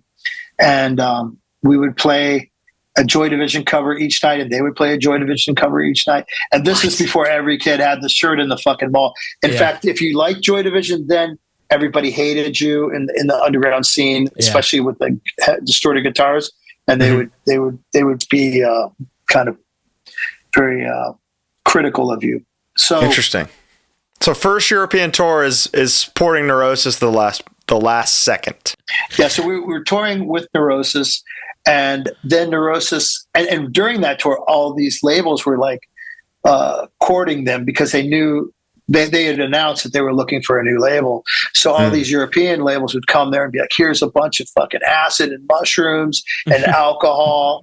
And then they were like, they didn't do as much of that. So they would give it to me and Aaron, and we would eat it all, and Lenny. And so we had a great time. And then that tour ended because we were only on like the last leg of it. And then earlier, Die Hard had toured in America with Underdog, and Into Another was on tour, and it just kind of like as the Neurosis ended, Into Another started. So we jumped on the Into Another tour, opening up for those guys, and we knew them from Underdog and from Bold because we had flights to go home. That's the only reason we just kept going. Do you happen to remember by any chance what flights cost at the time? I think it was maybe. I could tell some cool stories about flights, though. I think it was like $100, $200. It wasn't much, but it was a lot to us then. Yeah, inflation has a play in it. But I'll tell you some interesting things because you're younger. You're not going to believe this. Sometimes you're on flights and you're like, what's weird? There's an ashtray on this thing. Yeah. But nobody's ever been able to smoke. But we were able to smoke back then. We were at the end of the era where you could smoke, and we would smoke on the plane. But this was the kicker. Sounds fucking horrible. On the plane, in the back, they reserved the last 2 rows of the airplane. And nobody could buy those seats. All of the stewardesses were young at that time. And they're still working on the airlines, but now they're my age, whatever. Mm-hmm. So, but back then there were young girls who were just like, wow, this is fun. And they would just serve you drinks for free the whole time. And it was like a bar in the back, and people were smoking, yelling, fighting, drinking. It was totally fucking crazy. And we had a really phenomenal time doing it. Those first couple of tours. And then they changed the law and you couldn't smoke. And so like one of our friends snuck into the lavatory to smoke, and he got busted, and they were going to like do whatever they do to people that smoke, which I don't really know what they do, but they yelled at him and they said they're going to do that. Yeah. And Don't do he didn't that. want to go. He didn't want to go go for it. So we never figured out what that was. But what were the next few years of touring in the States like? Post Those Who Fear Tomorrow, how is hardcore receiving this record?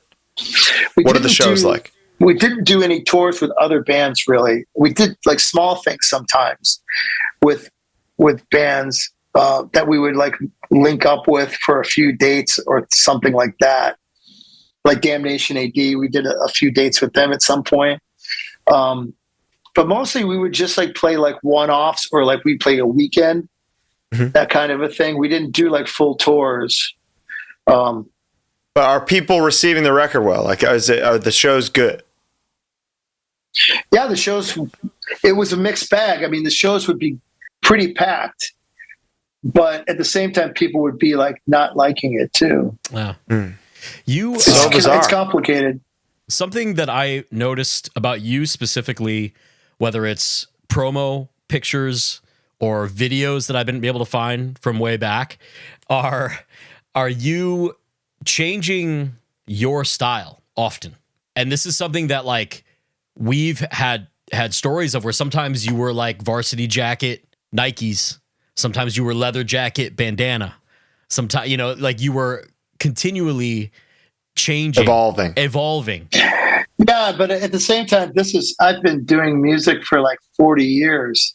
So yeah, you know, like when you were a kid, like you wore different things, and then like you wore different things later and stuff. So there's that. But also, your journey is just much more well documented. Yeah. Also, it was documented. But I mean, I don't want to just keep doing. I don't want to A, do what everyone else is doing, and B, I don't want to do what people expect, and C, I'm just going to do what I want to do. As far as those varsity things, I mean, a lot of this stuff also comes down, not really coincidence exactly, but just like we had no money. So like if we found stuff, like there was a Champion outlet in Buffalo, we would go there, and there was a time we went there, and they had these like kind of all blue corduroy, navy blue Champion jackets that had the C on the sleeve, and they were like really thick and amazing, and they were like $2 each, and they had like 5 of them or something. So my friends and we all bought them, and then we like embroider. We had this embroidery place put like Integrity on it, and we wore those. Yeah, and so the whole thing ended up costing like maybe $5 or $10. But if you were to buy the real jacket, it probably would have been expensive. But it was like maybe there's a hole in it, or the color wasn't right and stuff. So like a lot of it comes down to like the whole thing. Like there's a lot of photos of us all wearing basketball jerseys that had no names on them. I don't know if you ever saw those photos. And people are always like, you guys are really into basketball. I mean, the Melnicks are into basketball and good at basketball, but we didn't really give a fuck about that. We could buy those for like 50 cents at the Champion outlet. So we bought them. That was all. It wasn't like, there was no special agenda. It was just like, this was inexpensive, and then we were poor, so we bought it. Okay. So when does Lenny Melnick leave the band? When does Misha leave you? Leave? Aaron and Lenny both left after Seasons in the Size of Days. In 95, you're joined by one Frank Novinek, a.k.a. Frank Three Gun, a.k.a. Florida Frank. Tell me about getting Frank in the band. He was Ringworm. Ringworm recorded an incredible record in 90, 91? Mm-hmm. And then seemingly didn't make music again for 10 years. What was Frank doing at this time when you recruited him into Integrity? So they started out, they had they were called something else at the beginning. I'm trying to remember what it was called. And James wore like clown makeup. And they had a song on a comp called from Conversion Records. I can't remember what it's called. The Clown, James and the Clowns. There's a picture of him wearing the clown makeup, like it's them live, and like Frank is playing guitar and James has the makeup on. There's a picture in the liner notes of this comp, and I can't remember what it's called. but it's on a label called Conversion Records from California. And Very Integrity cool. has a song on it too. And a few other bands, I think, from Cleveland, and then bands from California predominantly. I'm trying to remember what it's called. I can't remember, but I can't even remember what their band was called. They only had the one song. And then they did a demo, and then they did The Promise. Promise, They right. sure did. The hardest record ever in East Standard. So tell me about recruiting Frank. How did that go about? Well, like I said earlier, like I was friends with those guys, and they would come to Integrity shows and ask questions like, how do you guys have a band, and what do we do to start a band, and things like that. And so we sort of like showed them what we knew and helped them when we could. And we made those for Tomorrow. I don't think they had anything out yet. And so in the liner notes, it said, "You were fools for ever believing in us. We hate you all. The only band that we like from Cleveland is Ringworm. Fuck off," or something like that. And like people were like, some people were delighted and some people were furious that we didn't thank them. You were or no whatever. stranger to controversy at that time, huh? You're just Yeah, you're a bad boy making trouble. This was, punk and everything was like, fuck society, fuck everyone. And so this was Totally. the kind of the mentality. Now things became different over the years, and people want to be Sure. more civil and things. But back then, so like what hardcore means is punk and metal together. So Totally. sometimes you have these posers that don't know what hardcore really means. They're like, oh, this is too metal, man, or this is too punk. Those people are clueless, because that's what hardcore is. It's half punk, half metal together. And those two components make it hardcore. Without either of those components, it doesn't work right. So Beautiful. that's something that people often don't understand. That's how it started out. Now, Colin, you are a systems man. Am I? I'm a big systems man. So Systems Overload 95. Tell me about putting this record together. Is Frank writing at this point? Yeah, that's a funny thing. Is like Frank joined, and we were like, but he joined as we were in the studio, like in the same week, and we were like, just play something, dude. He's like, I'm not going to play on it. We're like, just play something, whatever. he just refused to play on it. He just wouldn't do it. He wouldn't do it, but it might have been because he had just joined the band, and then we're in the studio, and like he didn't know the songs or anything, and we had just made up the songs. So there could have been a lot to do with that too, or it could have just been that he didn't want to play on it if he didn't write it. Maybe that was it. I'm not really sure. We didn't really push him about it. We were like, okay, whatever, then don't fucking do it, dumbass. And then he'd be like, fuck you, and just jokes. Sure. So tell me, so 4 years between records, between LPs. I mean, any anecdotes come to mind in writing this, the response to the record, and how you felt when it was finished at the time? yeah, was Victory happy? We had done 7 inches, so like there's a lot of extra parts to it. Like we did the Incandescent Sin 7-inch that I talked about earlier with Victory, and then Victory was. If you've ever seen the record, there's like a blue cross of a crucified witch. That's the cover artwork that I designed. And that was the cover. And there was a guy who was friends with Tony who worked at a printing press, and he could do offset printing, and he would do the covers. And so the first press of our record has the blue cross. And then all of a sudden, there's these records, and according to Victory, we didn't sell any records. Nobody liked us, and that nobody would buy it. And then we start seeing in stores our record on a different color vinyl with a green cross. Well, that's strange. I don't think you designed it. I don't think that they just like morph into, after some time the blue turns into green, Right. So we called him up. We're like, what's up with that? Oh, no, that's the same record. You guys were mistaken. We're like, no, you repressed them, dude. It's clearly a new pressing. And we had some animosity with him for that. And so he ended up. So it begins early. Yeah, he was stealing from the get-go. And he and Integrity parted ways. But he continued to make bootleg shirts and things like that. and keep the Very money. interesting. And then we did those for tomorrow with Overkill. Yep. And that came out. And then Ron Guardapie, who owned Overkill, Ron was the singer of the band Brotherhood. You might know there. And Seattle. Ron had a P&D, a production and distribution deal with Dutch East India, which is a distribution company out of New York. And they would help him put out his records financially and put them in the malls and in the stores. Back then, being in the mall was a big thing. If you had a barcode, you could be in the mall, and then normal kids could catch it. Instead of like guys who really know about punk, you'd go to the mom and pop store. But regular people could get it, and then it could maybe like be heard by more people. And so he was able to do that. And then at some point, Dutch East India said they wanted to buy him out. So they bought him out. And then they called me and said, yeah, we bought out Overkill Records. Do you guys want to continue to work with us? And then I said, well, what does it mean? Because I don't know. I'm still a teenager.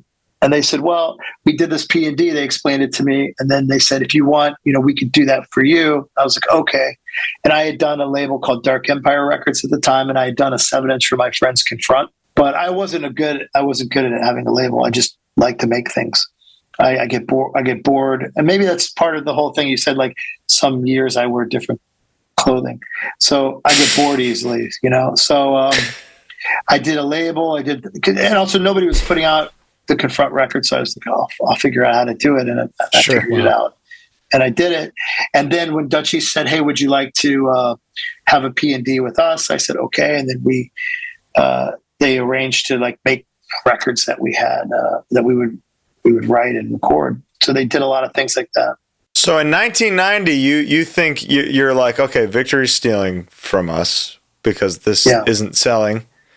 But then you go back and we didn't think it. It was true. But it was provable that they had stolen from you. But then you go back long term. If they would have made it with the blue cross and kept the same colorway, we would have never known. Never would have known. Yeah. But then you go back and they Systems is with them. Humanity's with them. Yeah. So what happened was we got promised that it was not going to be that way. That now at this point they had gotten bigger and that they were going to change their methods and be more straightforward with everything. And is that what you thought you experienced? We thought that was going to happen, but it did not happen. Mm-hmm. And so we did Systems, and then we were told nobody bought it, but we would go to tour in Europe and everybody knew the words. This is 4 years before the MP3 was invented. So there's no way that people would have all known the fucking words, Yeah. And all these stories, I don't want to turn it into Systems pops. I don't want to turn it into this, but no, we know. I want to focus on the positivity here of Systems Overload. Was it a smash hit at the time? I don't think so. No. Interesting. But, there's a thing that you have to also understand is like right now in 2025, everyone has a band. Yeah. Everyone in the audience has a band, and their fucking brother has a band, and their sister also has a band. And the guy who is the janitor at the venue, he's got 5 bands. Everyone has a band. Back then, nobody had a band. So we were the only band of any of the guys from Cleveland that ever had gone to Europe. And they were like, wow, how did you guys go? We didn't go very easily, but we did go. And so like we just did weird stuff because we didn't give a fuck. And then we got lucky, I guess, with some things. But because there wasn't a lot of bands, and people, we did these tours with these great bands. So some of the people that went to see Neurosis or Into Another or Judge might have said, hey, that band's not too bad. And they would buy the records or if they saw them, maybe. I don't know. How about the reaction in the States to after Systems Overload came out? There's a part of it like, so when we made Those for Tomorrow, which is a different type of mindset, similar to My Clothes, as we spoke before. So it's a different identity. It's a different persona. It's in the same universe as Integrity, but there's a lot of differences to it from Systems Overload, which is a different record too. They both have experimental components. They both have solos. They both have the same kind of vocals and things, but there's a difference to the way that it works out. So what had happened was when Those for Tomorrow came out, it was definitely not initially like well received, and most people were upset. People even went so far as to making zines that would say like, don't buy this record, these guys have solos and lyrics that we don't like or understand. Wow. It wasn't that they didn't like what the lyrics were about because they were controversial. They didn't like what the lyrics were about because they weren't following the recipe of other bands like that. And it had the lyrics would have words that they didn't, that might have, you know, that were too long. Abraxas. Yeah, hard to pronounce words, and sometimes lyrics that made you have to think about it a little longer than like, you know, something about betrayal or whatever. But you're saying this while we hear bands at that time being like, Integrity was the shit, and this is what everybody wanted to be. Yeah, I don't know. I mean, when I hear those stories, I think that the people who are from bands that are saying that were maybe like people who were young, who were starting a band, and they were thinking that, and so that maybe that's where it came from. I don't know. So, I mean, there were definitely hopefully that's a comfort to you. Yeah. Right? Yeah, it's okay.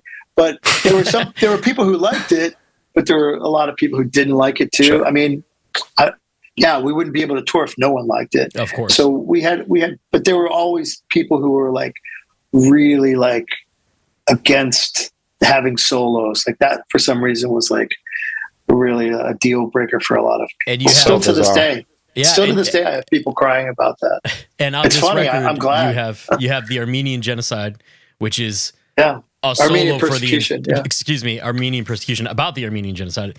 That is a solo over almost the entire song. Yeah, that intro's fucking super epic. You know? It's incredible. It's awesome. The guitar being plugged in and all that. Yeah. This fucking guy, he that whole thing came in his head, you know. Aaron is a genius. He's a crazy guy. And he looks like fucking, I told him that I was going to say it. He looks like Rick James, you know. I have to be honest. Now, if Colin is a systems guy, I am a Humanity is the Devil guy.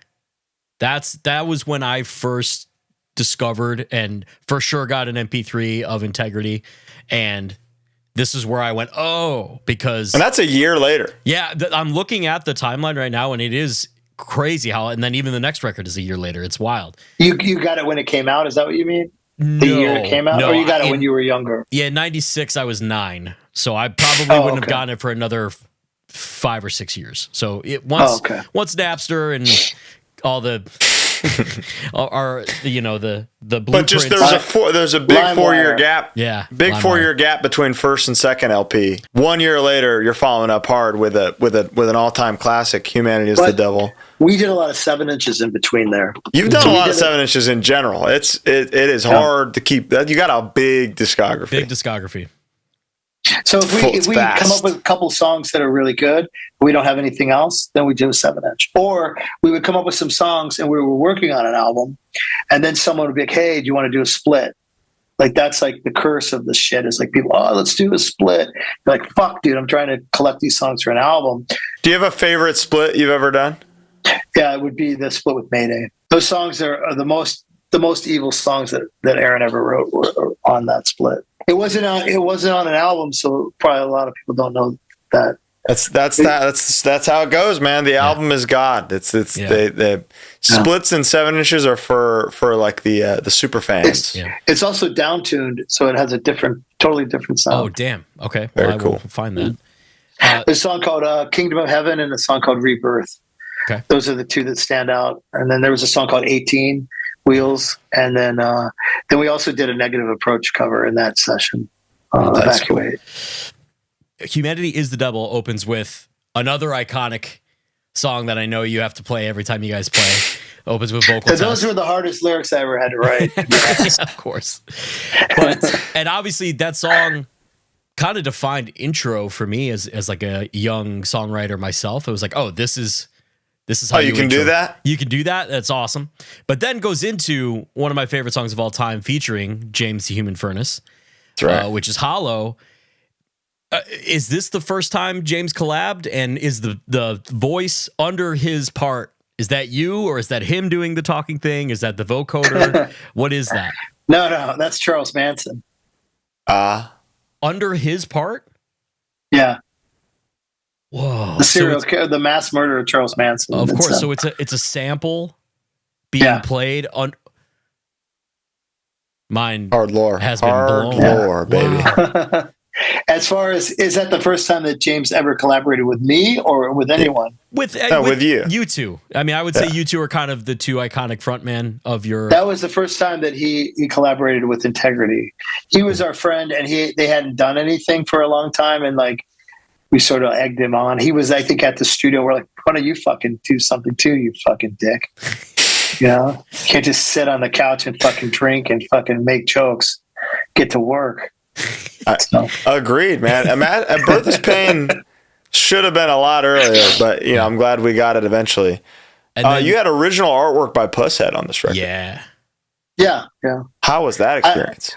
I was in the Pusshead fan club as a kid.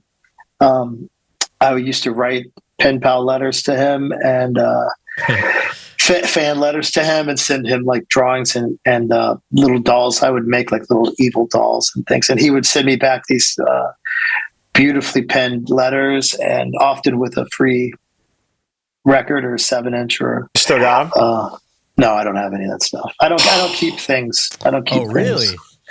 And at one point in the 90s, like somebody firebombed my house and burned it to the ground. So like a lot of stuff got lost then. And then I got divorced about 10 years after that, and I lost a lot of things in there. And then I moved to Europe. So the Pusshead letters those are long gone. They were probably in the records that my old records of those Septic Death records and stuff, and Pussmort records. And then whoever ended up taking my records, they probably have them. Wow. Someone out there probably has them. Maybe it's going to go on eBay or. If you've got them, let us know. We'll pay you whatever you want. I want to talk about one more track on this record Please. It's my favorite song. Is right after Hollow is Psychological Warfare. That I think is the coolest Integrity song to me. I love the way it starts with the feedback to the double time part. It's just like one of my favorites. I'm just curious. There's like a Tesla coil in there too. Oh, really? Like that's awesome kind of noise. Yeah, you can hear it like frying. Yeah. Wow. So very cool. I did a tour with Hatebreed at the end of last year, and I was punishing Frank a lot about this stuff, but he's Frank is on that record. Right. So I was asking him about this stuff, and he was telling me that for some songs, pulling from 70s classic rock, from a lot of Kiss, that he showed me a Kiss live thing. And I was just curious if you, we asked the question last night or in our last episode, if there was anything specific that you pulled from that someone might not expect, like an influence, a riff. You are probably full of influences and stuff that people might not expect. I'm just curious if there's anything specifically that comes to mind on this record. I think that the most interesting one would be the song Incarnate 365. That has but that's not on that record. But right. the beginning of a Joy Division song starts off where Peter Hook is just goofing around, and then he accidentally plays what became the Incarnate 365 riff, but then goes right into the song he was playing. He just plays it just for a second, just sort of like getting his sound, getting his levels. And then Aaron was like, "Hey, that's sick. What if I just made that the whole fucking song?" Wow, like, that's very cool. Like, there's that. So, as far as that record is something that would be a recognizable influence, I don't know. Like the Incarnate one is the most obvious. That's that's a very cool answer. Yeah, I have here a weird victory. I have a weird 10-inch, Colin, your favorite. Victory one, number 539 of 1419. 539. Yeah. Goddamn. Yeah. Of the black vinyl is 1340. I'm sure these numbers have to mean something to it. 1340 plus 6 plus 73. We weren't consulted about that release and didn't receive anything for it, so we had nothing to do with it. So those numbers are just someone else did those. Speaking of which, and we're jumping ahead here. We'll get back. Do you remember when To Die For came out? Mm-hmm. I sent you a message on MySpace, Dwid, about the vinyl track listing having 2 tracks mixed up. Yeah. You remember me messaging you? I was probably 13 years old. Vinyl. It would have been. We didn't have vinyl on it. Or was it the CD or something? Yeah. They CD's tracks were mixed up. Yeah. And Dwid said, if only Deathwish had your keen eye. And I was 13, like, damn, man, he thinks my eye's keen. That's crazy. Yeah. I mean, a lot of people would ask, like, why is it wrong? And it was a clerical error. Wow. There it is. All right, let's go back. 96, Humanity is the Devil. Frank's writing for Integrity now. He's credited. He's on there. Tell me about putting that record together, memories from that time, and the response to it soon after. Well, the record is themed around an end of the world cult called the Process Church, which is where the title came from, Humanity is the Devil. And the concept of the album is based off of, humanity is the devil. And the different elements of each song represents a different part of how that would come to be, So Vocal Test, while to some people it might seem kind of like a comical thing or a trolling thing, it's actually a primal scream, Yeah, so of course. When things are so intense that words don't even compare to how you feel, the rage that you feel inside, it's kind of the essence of what it is. And then psychological warfare is using sound or using pamphlets or any type of way to fuck with people's thinking. I mean, now you see it all the time, psychological warfare used in social media and in politics and things like that to manipulate people into like people who work really hard into thinking that a billionaire gives a fuck about them, like stuff like that. So I'm not in favor of it, but that's kind of where the direction But it's happening, whether we like it or not. Yeah, it's happening. When did the infamous, not even infamous, just famous Warped Tour show? When was that? I think that was like before, because the picture is on the back of and which also is psychological warfare from our side is fucking with people. So like if you look at the back of the record, you're like, wow, this must be like Break Down the Walls Part 2. Yeah. If you turn the other side, it's like this is like some kind of fucking death metal record. So like that was funny in our minds. We were like, yeah, let's do that. Wow. And we were one of the young. greatest hardcore photos. We were young, and fucking Frank and Aaron and I, we could jump like we should have been on the fucking Chicago Bulls, Yeah. And you're all have probably like our shoes. They're all bleached, like bleached blonde, to the nines. top. It's Could have awesome. been. Oh yeah. Yeah, I mean, we would just like get together and like somebody would buy bleach and be like, maybe Frank was like, yeah, let's fucking do our hair blonde. So we would do it. And then if it didn't look good, we would just cut it off. Right. And then it would grow and then whatever. I mean, it was just, we were bored, There's no real rhyme or reason to any of it. I'm sorry. Good. No, that's good. We're just bored and fucking around, Yeah. So I can tell you a funny story about Frank. Oh, go ahead. Please tell me a funny story about Frank. When Frank was really young, he was a teen, and I was a bit older than him, and it was winter time, and he really wanted what we called a GG vest, which is a jean vest.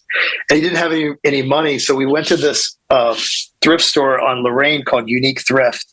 And I talked to one of the ladies that worked there. And I said, my friend, he doesn't have any money and it's cold outside. And he really needs a jacket. Could you like change the price? Because the jeans jacket was maybe $10. And so she changed it to $1. Wow. So he got this jacket. Then we cut the sleeves off and fucking put leopard skin and fucking all kinds of patches and wrote shit on there. And then he walked around doing his GG dance. Beautiful. So what is touring like between Humanity and Seasons? Are you really seeing a sea change in America of like, oh wow, this band is really working and people know these songs? Victory's definitely selling some records that we don't know about. Yeah, we had a lot of people that would be at shows. You also asked about the Warped Tour, and I didn't answer it. Should I answer that? Yeah, I was just curious when it happened. If you have any memories, feel free to share. But if not, it's all good. I like that this is one thing. I don't know how we got on it. I don't know how that came to be. It just accidentally happened. But we only played the one show, and then the bouncers the security people were beating up the kids because kids were dancing. Mm-hmm. And so I jumped off stage to fight the bouncers, and then the kids and the band against the bouncers, and then like they told us to get the fuck out, and we were thrown out. There's a video of it on YouTube somewhere, I think. Is there? Awesome. Yeah. Also, that photo that's on the back, you can like kind of like almost pause it and see that same. There's something in the comments. I saw it once, and someone's like, "If you pause it at this time, that's where you're all jumping." Yeah. It's from a different angle, but you can tell that's cool. Love it. 97 rolls around.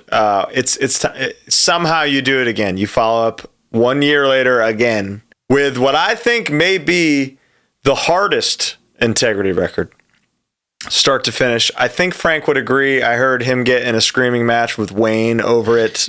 Seasons versus Systems.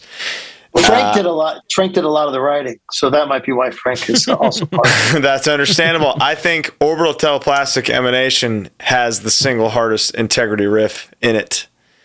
So if you're watching this, pause this, go listen to that song. Welcome back. Wasn't that riff incredible? And that title proved what I said earlier, that some people just didn't like that kind of lyrics. You don't think a song called Orbital Teleplastic Emanation is going to have this insanely hard breakdown in it, but you would be wrong, I promise. Yeah. Tell me about this record. You said Frank did a lot of the writing. You know, when you're possessed by a ghost and it's coming out in like a plasma like wave from your mouth, and you got to have a breakdown. Oh, of course. I'm from Connecticut. I know all about hauntings and plasma and all that. There you go. We got that. So this is the last record with Aaron and Lenny and Frank. Wow. So what happened there? Why? I think Frank went off to go into. He might have joined Terror right after. Yeah, I think so. Yeah. That would have been 2000. Or he went back to Ringworm and then he went to Terror. Maybe that sounds right. Yeah. That's it. Like that. I'm not sure. But we broke up. All of us were. Oh, just straight up. Yeah. Integrity ended after this record. Okay. Yeah. And then I was going to do another record with other people. And then Victory was like, "Oh, we'll put it out." And it was going to have a different name. And then they were like, "Oh no, we should call it Integrity." Then I didn't want to call it that. And then we ended up calling it Integrity 2000, which was like a different kind of branding thing. It's a cult favorite now, I would say. It's a mark of the era. I hear that a lot. I'm not sure if people are trolling or not. I don't think they are. I think what was it like writing without Aaron for the first time for that? Well, there's not. That's an album that doesn't have 6 solos. So I think that's the component that ruined the record, right? No solos. Gotcha. No solos. Oh, wow. Yeah. Which people got their wish. Yeah, they got right. That could be the reason. Yeah. They got their fucking wish, but I think the solos are crucial, Yeah, and then you did the project. Do you have anything to say about Seasons before we move on? Because it is such a great, insanely hard record. Anything come to mind from that session, or its reception, or just the process of putting it together? A friend of mine gave me a tape that he had gotten from a guy who worked at the FBI. And it was Jim Jones's last sermon, and he gave that to me. That's at the end of the album, and then I added some percussive voodoo percussion underneath it, and tried to like drive people crazy with that. Beautiful. How was what was the response like to the record? People hated that track, but people. There was a couple things to it, like. I'm not going to keep complaining and being a downer, so I'm not going to say it. But basically, we didn't have a lot of money for the budget, so we had to like cut everything short, and we didn't have the ability to really mix it the way we wanted to. So that it became a duller record. I don't know. You said that you liked that record, but I love that record. Did you ever hear the record, the version of the record that Arthur remixed? Yeah, it's on Relapse. So that's. You can hear everything on that one. The other one is a bit muddy because the mixing. We ran out of money, and the label wouldn't give us anymore. Man. I like dirt and mud. So, I'm a fan. It just seemed like it wasn't finished. Okay. I see. And we felt like Understood. it wasn't finished because we wanted it to sound differently in our heads. And because we didn't have the budget and we had to just turn it in as it was. And so Gotcha. that's what we did. Yeah. It would have been nicer to have done it the way we wanted to, but I think that pretty close to that is what the relapse version is. Okay. And you can That's listen good. to both and you can enjoy the other version if that's what you like, whatever, you know. If you like dirt and mud like Both me, of you can them. go back to the OG. And if you like, clean and polished and you want to hear the band's true vision, you can hear the Arthur version. It's all out there. And then Those Who Fear Tomorrow got re-recorded with Igor on drums. Yeah. Crazy. So that's out there. Yeah. You can listen to that. Yeah. Turned A out lot of good. integrity. A lot of, yeah. Pardon this interruption once again. We've got a few quick messages for you. Bo, how you feeling today? I'm feeling great. You want to know why? I really do. I manscaped this morning. Really? I went straight into the shower because I woke up about an hour before we were supposed to record. Perfect. At 11 a.m.? Or, 1 p.m. Wow. You're sick in the head. Straight into the shower. I used the body scrubber, the body wash, the preserver afterwards. I'm feeling great. I'm feeling clean. It's a beautiful day with a beautiful dick and balls.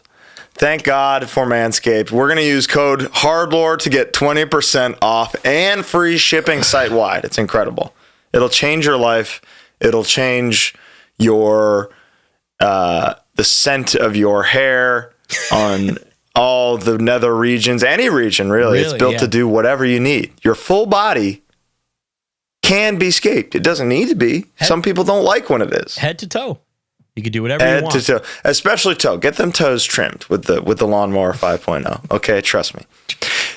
Code HardLore, 20% off, free shipping. This episode is lastly, so importantly, brought to you by AG1.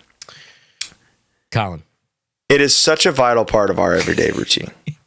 Yes. You wake up, before you grab a brush and put on a little makeup, you need to drink 12 to 16 ounces of water with 1 scoop of this delicious green powder, and that's it. A couple drops of the vitamin K and D. I do personally. If you're feeling vampiric, if you're feeling like you're on the dark side of straight edge, much like Dwid, you might need them vitamin D K drops. Okay. Yeah. It's very important. And if you go to drinkag1.com/hardlore, not only are you supporting the show, you're going to get 5 free travel packs. There's always fests coming up. And you're also going to get those vitamin D and K drops. It's beautiful, man. It's a great deal. It's a life-changing product. Get those greens in. You don't want scurvy, okay?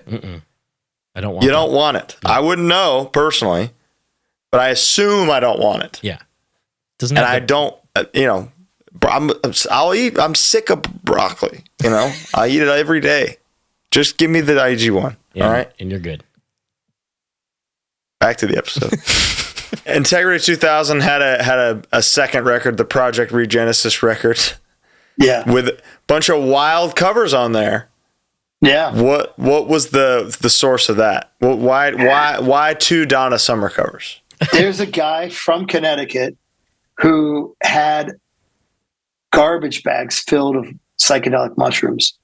And he said to me, I will give you 2 bags of these mushrooms if you record anything for me.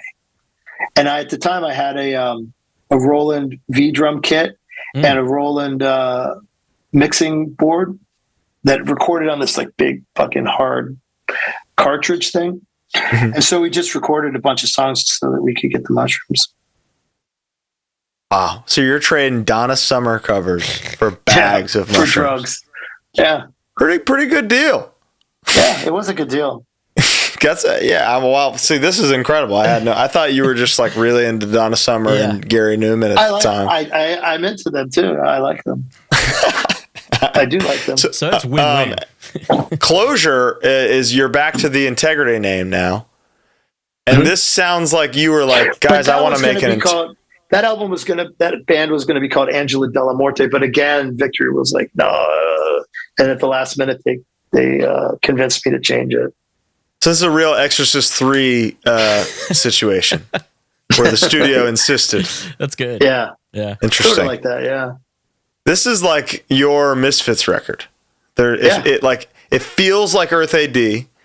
There's all kinds of Danzig-esque pinch harmonics. Interesting. All the woes. Yeah. Was this you being like, I got to get my Glenn out of my system? I think it was just like the guy who played drums. His name is Brandon Abate, and he had a recording studio in his basement.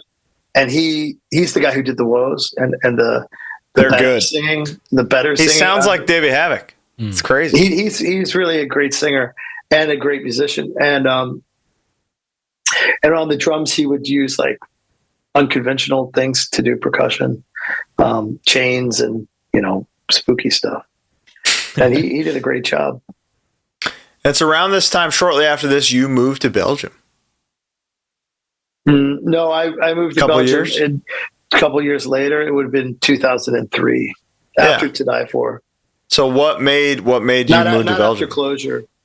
Gotcha. Oh, a lot of things, but mainly like it's a weird and maybe stupid story, but because I lived in Cleveland and there isn't a lot of bands that make records from Cleveland, and people started to like my records, and I would be out celebrating all the time, like every night, all the time.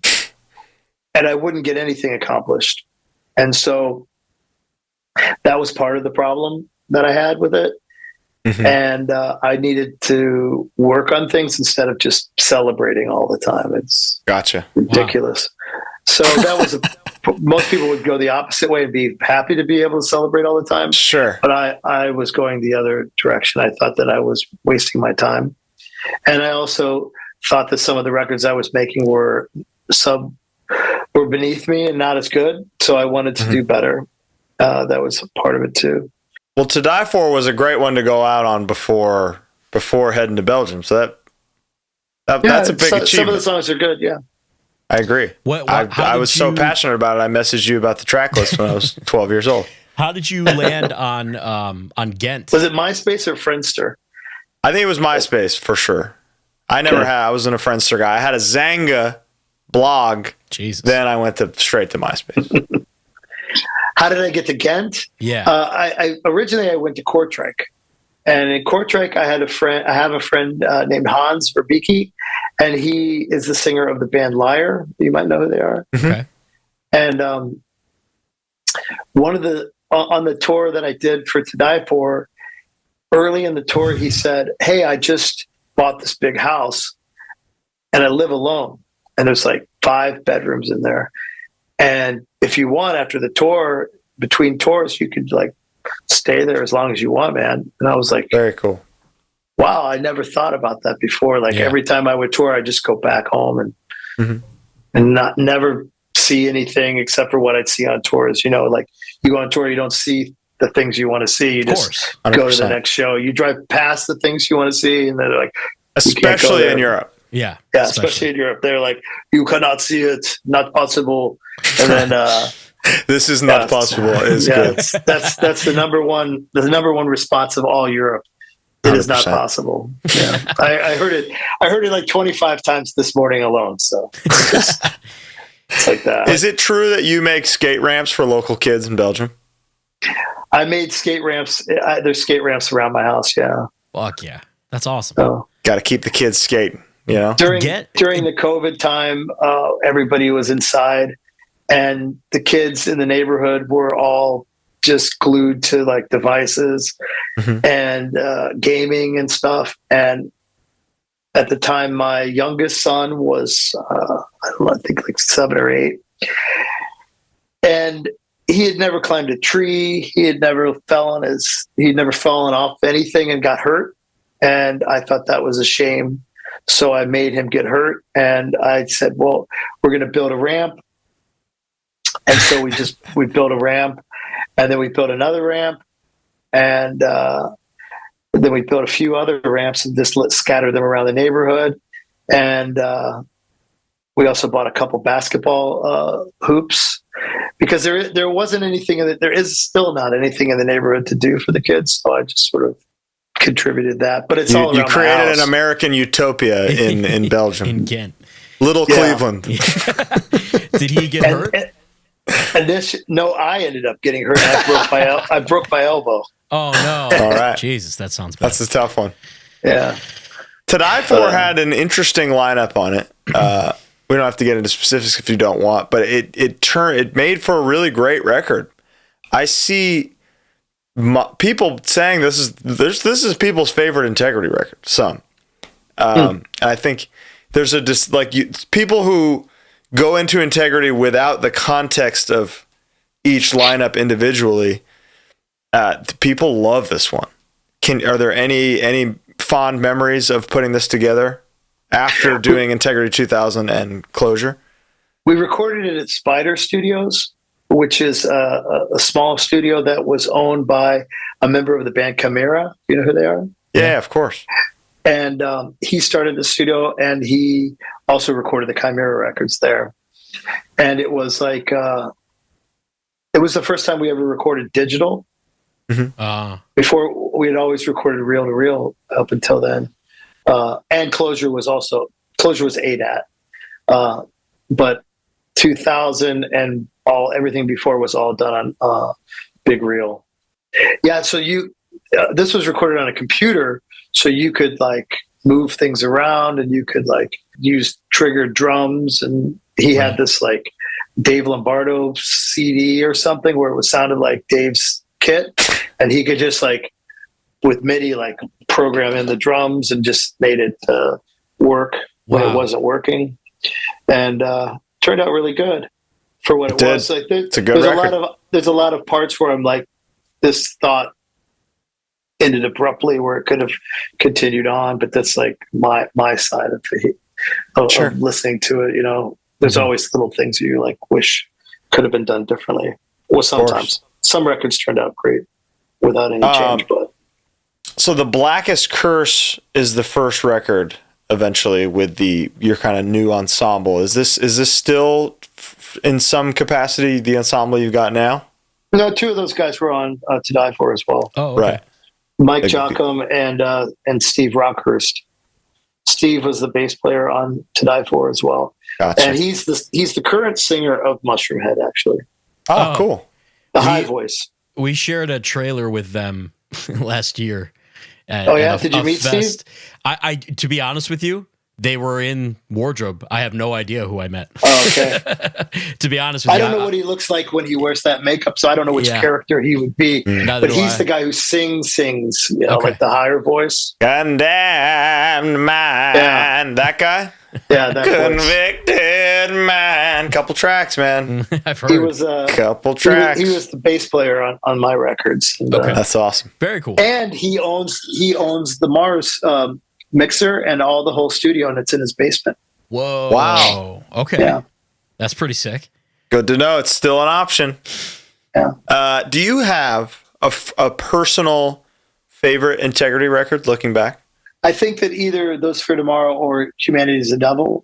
Probably Humanity because it's shorter and like everything turned out right. Okay. That's very cool. But I like the dynamic and the versatility and the variety of Those for Tomorrow. It's huge. It's massive. It's dude, awesome. It's so early. You were so young and just fucking figured it out right away. Yeah. And so like the way that record was structured and how it was all, there was a lot of intricacies to it. Once people started to like it, then we made systems to be a fuck you to them. So we made it more simple, more like Japanese hardcore, and a little bit in a way like, you know, the 7-inch was, where it's more caveman or something, you know, like this kind of not as nuanced as Those for Tomorrow would have. Interesting. You said, okay, this is working. Time to change it. Fuck you. Yeah. Because fuck you. That's awesome. Respect. Yeah. I read a quote from you one time that said, when you want new music to listen to, you write a new Integrity record. Yeah. So are they all kind of record? Are they all a window into your mind? Yeah, but I mean, I also listen to other records too. Like, I just mean like people took it out of context, and some people cried and said, "How dare you like your records? Oh, you're an asshole." No, I get it. I understood right away. Why would anybody?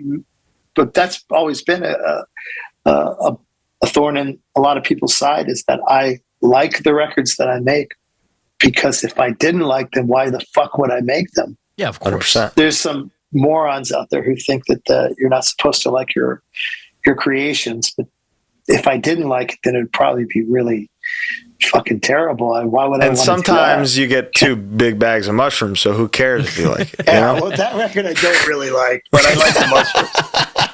Okay, understood.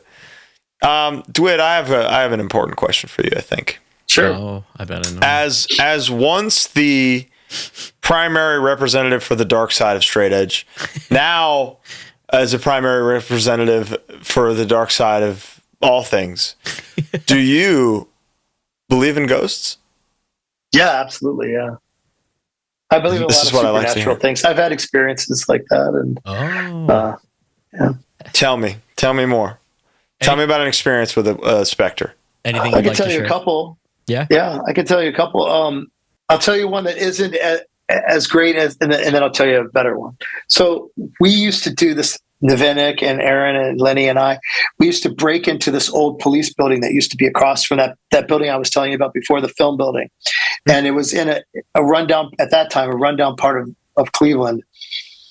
And they had an old police building that after Elliot Ness got Al Capone, Elliot Ness was from Cleveland.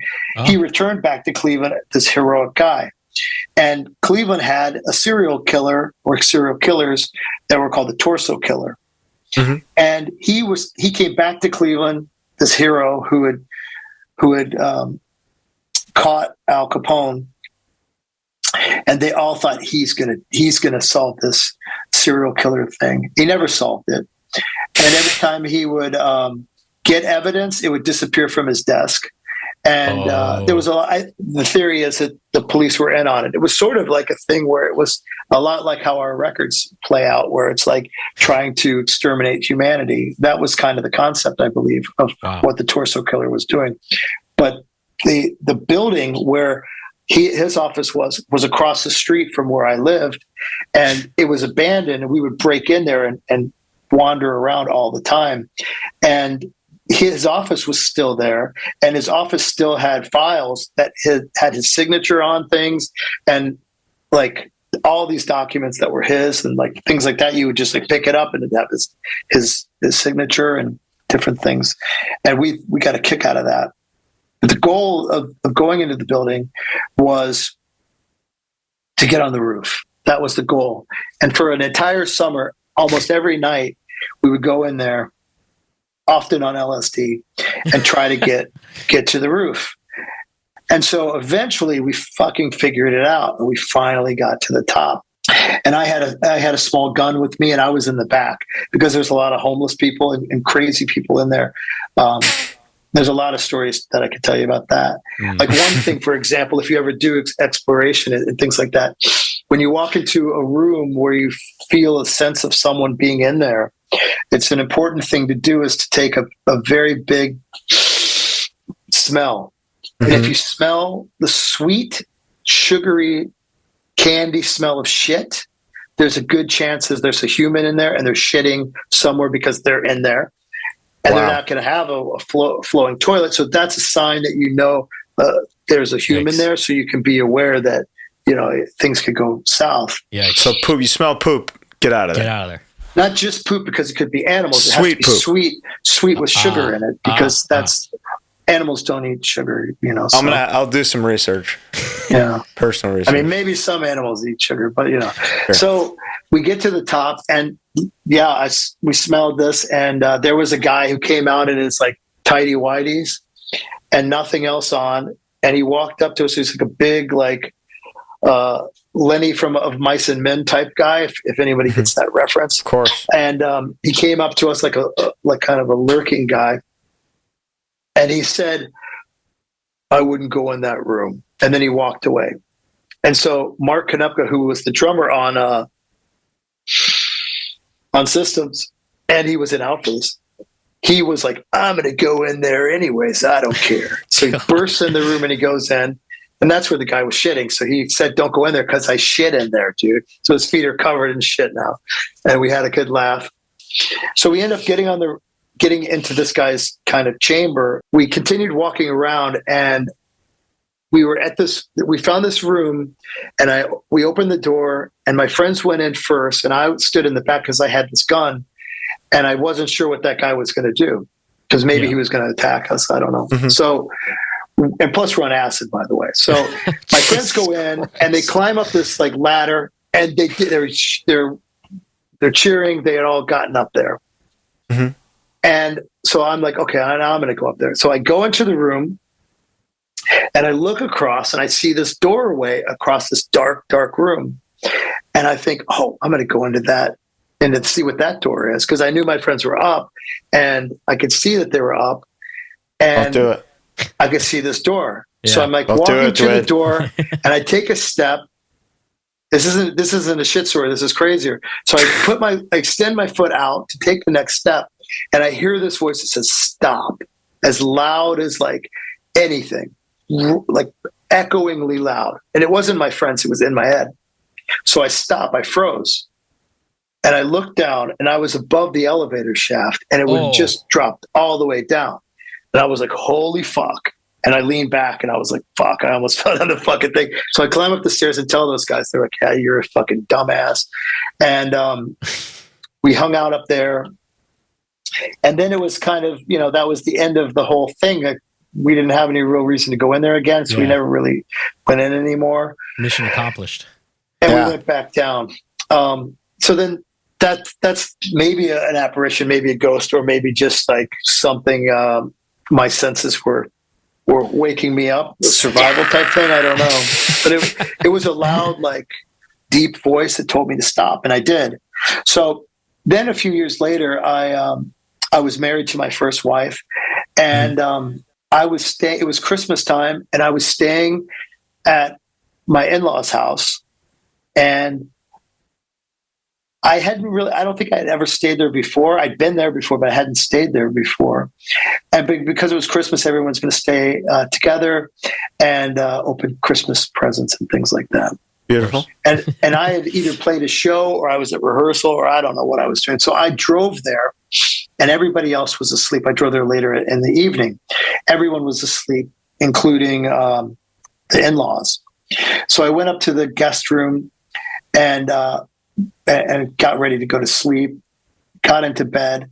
And at the time, my daughter, Sydney, was a baby, my oldest daughter. And she was in her crib. And I went to sleep, and then I was woken up. I heard something. So I opened my eyes, and there's an older woman standing over the crib, looking at the baby, saying, things that you say to babies. And I saw the woman. I knew that she wasn't a threat. There was no sense of like, oh, this is someone to be afraid of. Mm-hmm. I went to sleep again. I had no bad feelings about this person. I had no bad intuition about this person. Mm-hmm. And then I woke up in the morning and had breakfast with my in-laws. And I said, as I was eating, I was like, yeah, who was that lady that was in the room looking at the baby last night? And my father-in-law, his name was Bill, but we called him Snake Dick. And Snake Dick said, what lady? What are you talking about? And I said, yeah, there was an older lady, and she was looking at the baby like I was asleep, and she woke me up a little bit because I could hear her saying something. And I looked, and I saw her, looking in the crib and like doing coochie coochie coo or whatever that people do to babies. I couldn't tell what she was doing, but she was just, looking at the baby. And then his face turned totally white and lost expression. And he said, what do you mean? Who, there was nobody here. Nobody's here. I said, yeah, it must be some aunt who came here or something, Yeah. I assume that somebody came in for the holidays and showed up. Maybe their flight was late. I don't know. Mm-hmm. And he said, hold on a minute. And he goes out of the kitchen and he goes into the living room and he gets a photograph off of his mantle. And he comes and he brings me the photo and he says, is this the lady that you saw? I said, yeah. Who is she? What are you fucking? Because he was a pranker. So I thought he was fucking with me. Shit dick. I mean, I would think so. Snake dick. Snake dick. Snake dick. Yeah. Snake dick is more complimentary. Yeah, 100%. So he was like, that's my mother. And my mother died in that room a few years ago. Are you sure it was her? I go, yeah, but are you sure she's dead? This is some fucking pranking shit, And he was like, no, it's totally real. So I kind of regret telling him but I told him out of just because that's what it had happened. Yeah. It wasn't a prank, but unfortunately he missed his mother very badly, and he spent like the next couple of months, like every night sleeping in that room, like hoping that she would come and visit him. Fuck. And he never saw her, but yeah, that's one of the good ghost stories I have. Yeah, that's a good. That's fantastic. That's crushing. So that's irrefutable proof, Bo. Just so you know, I'm the ghosts skeptic. are real. I'm the skeptic on the show. Colin is the. Oh, you're a skeptic. Okay, yeah. I have not had any experiences. That's myself. What it was like. I mean, I don't know if I dreamed it, but I didn't. I don't know how I would dream that lady because I never met her. I never met this lady before, so I don't know how any of that could have come to irrefutable. Okay. Can't be refuted. A couple the thing is about things like that. It's like the same thing as being an artist, and the reason like most people are not artists isn't because they don't have creative talent or creative intuition. It's because they killed their inner child. They killed that boy, that girl, that like to play in the woods, that like to imagine things, that like to play with the tape recorders or put glue on their grandparents' records and then wait to try peel it off and play that on the record player and be like, wow, this is cool. This is stuff I did as a kid. I would play in the woods. I would imagine things. I would do all this stuff. And I never stopped being that. I mean, obviously you could see me in high definition, and I do not look like a young boy anymore, but inside I still have that young boy inside of me who's curious about things, who's curious about how that's going to sound if you do it this way or run it through that, or, do it wrong. It might sound amazing, or it might be just fun for me and everyone else. I don't give a fuck what they think. So that's the essence of being an artist. And at the same time, I think that is the essence of being able to be open to things that are a little more supernatural, or things that you can't really explain so easily logically anymore. I could see beautiful explanation. I could see that. But like we talked about serendipity and things like that, sometimes I think that the reason that I have a lot of those, what some people would just call luck, is because I'm receptive to it more than other people are. It isn't that I'm like wishing it or manifesting it. It's just that I'm open to it. And so I think that there's sort of, like if you're not trying too hard, things just come to you like that. That's at least that's the way it works for me. And I think that has a component to the supernatural thing. I think, I don't know. I don't really have just like we talked about my outfits over the years. I don't have one religion. I don't have one philosophy. I have a lot of different ones that I always am shuffling around and seeing what fits. Yeah. Systems. And so, whatever works at the time, and it might change from today to tomorrow. But I think that essentially, like, there's a lot of energy that exists. Quantum physics can prove that. If you wanted to have something that was irrefutable, quantum physics can prove that prayer works. Not because of it being prayer, but because of the way intention works. Prayer and religion in itself is essentially just quantum physics intention. That's all. And Christianity deliberately decided to teach everybody how to pray wrong so that they would have power over the people and not be able to achieve a better greatness to this flesh prison that we exist in. And so what that means is, for example, this is Gnosticism.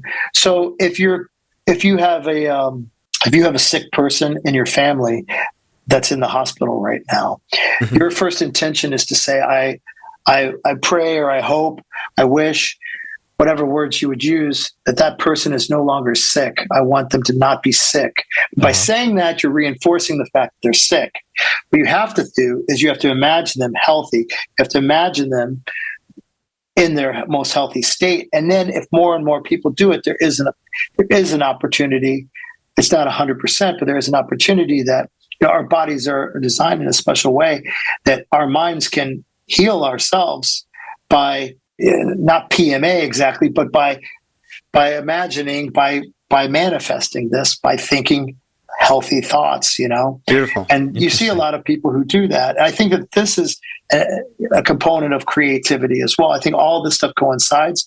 Whether I think that there are people who are, like, for example, Snake Dick's mother being trapped on this plane in her form, I don't think it's like that.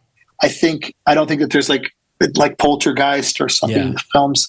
I don't think it's necessarily like that, but I think that there's an energy that we have, that I know that I have an energy, and I've been able to do remote viewing type things. I've been able to do out of body experience type things, not always on acid, in case that's where you're going to take it. But I just assumed, yeah, just assume, yeah, and also on acid probably. But you have these. We're more than this flesh prison, So that's the mind is powerful. Yeah, and your energy is going to still. It takes a while for that energy to disperse correctly. And maybe there's just something that this woman, her entire existence while she was alive, was her family. Maybe she really was hoping to see that first grandkid, and just that was her thing. And she waited for that, and then went into like becoming everything else in the universe. Beautiful. Or not. So I like yes. I believe you. I'm with you. I mean, if none of that is true, then this is a very boring existence. Yeah, I agree. 100%. Certainly true. Just to be a meat sack going around arguing with everybody and trying to say that your ideas are better than their ideas. That's not much of an existence, Yeah. Agreed. So before we get to, we have some rapid fire questions from our Patreon, but I want to hear before we get to those, your personal. First, your Cleveland Mount Rushmore, and then I want to hear your top 4 hardcore records of all time. Okay. For Cleveland, the Dead Boys. It doesn't have to be hardcore. Can it be anything? No. Punk. There's not a lot of hardcore bands from there. Dead Boys, for sure. Screaming Jay Hawkins. Oh, cool. I Put a Spell on You. Yeah. From Cleveland. And I'll say, I can't say my band, so I'll say Ringworm, and I'll say Midnight. Oh, cool. I Love Jamie, although he has a different name. I don't know what it is. Yeah. We'll Althazar, Albel, something crazy. I'm not one to talk. I also have it's a good name. But I could also have gone like James Gang or OJ's or Aaron's band, The Inmates, or Filter and 9 Inch Nails. I mean, 9 Inch Nails did a hell of a lot of things, Big time. It changed a lot of things in music. Yeah. Whether people like them or not, they did a lot of amazing things. Yeah, the new Lady Gaga is all, half the gimmick is like, I was listening to 9 Inch Nails a lot. So pretty cool. Oh, I didn't know that. Yeah. So what would your your Mount Rushmore top 4 hardcore records all time be? Hardcore. I probably already leaked most of this earlier, but Geezem Detestation, is that considered hardcore? I don't know. Yeah. Some people would say not. Yeah. Oh yeah. Depends. So you're talking to me, baby. That Youth of Today, Break Down the Walls, Wishing Well Pressing. I love that mix.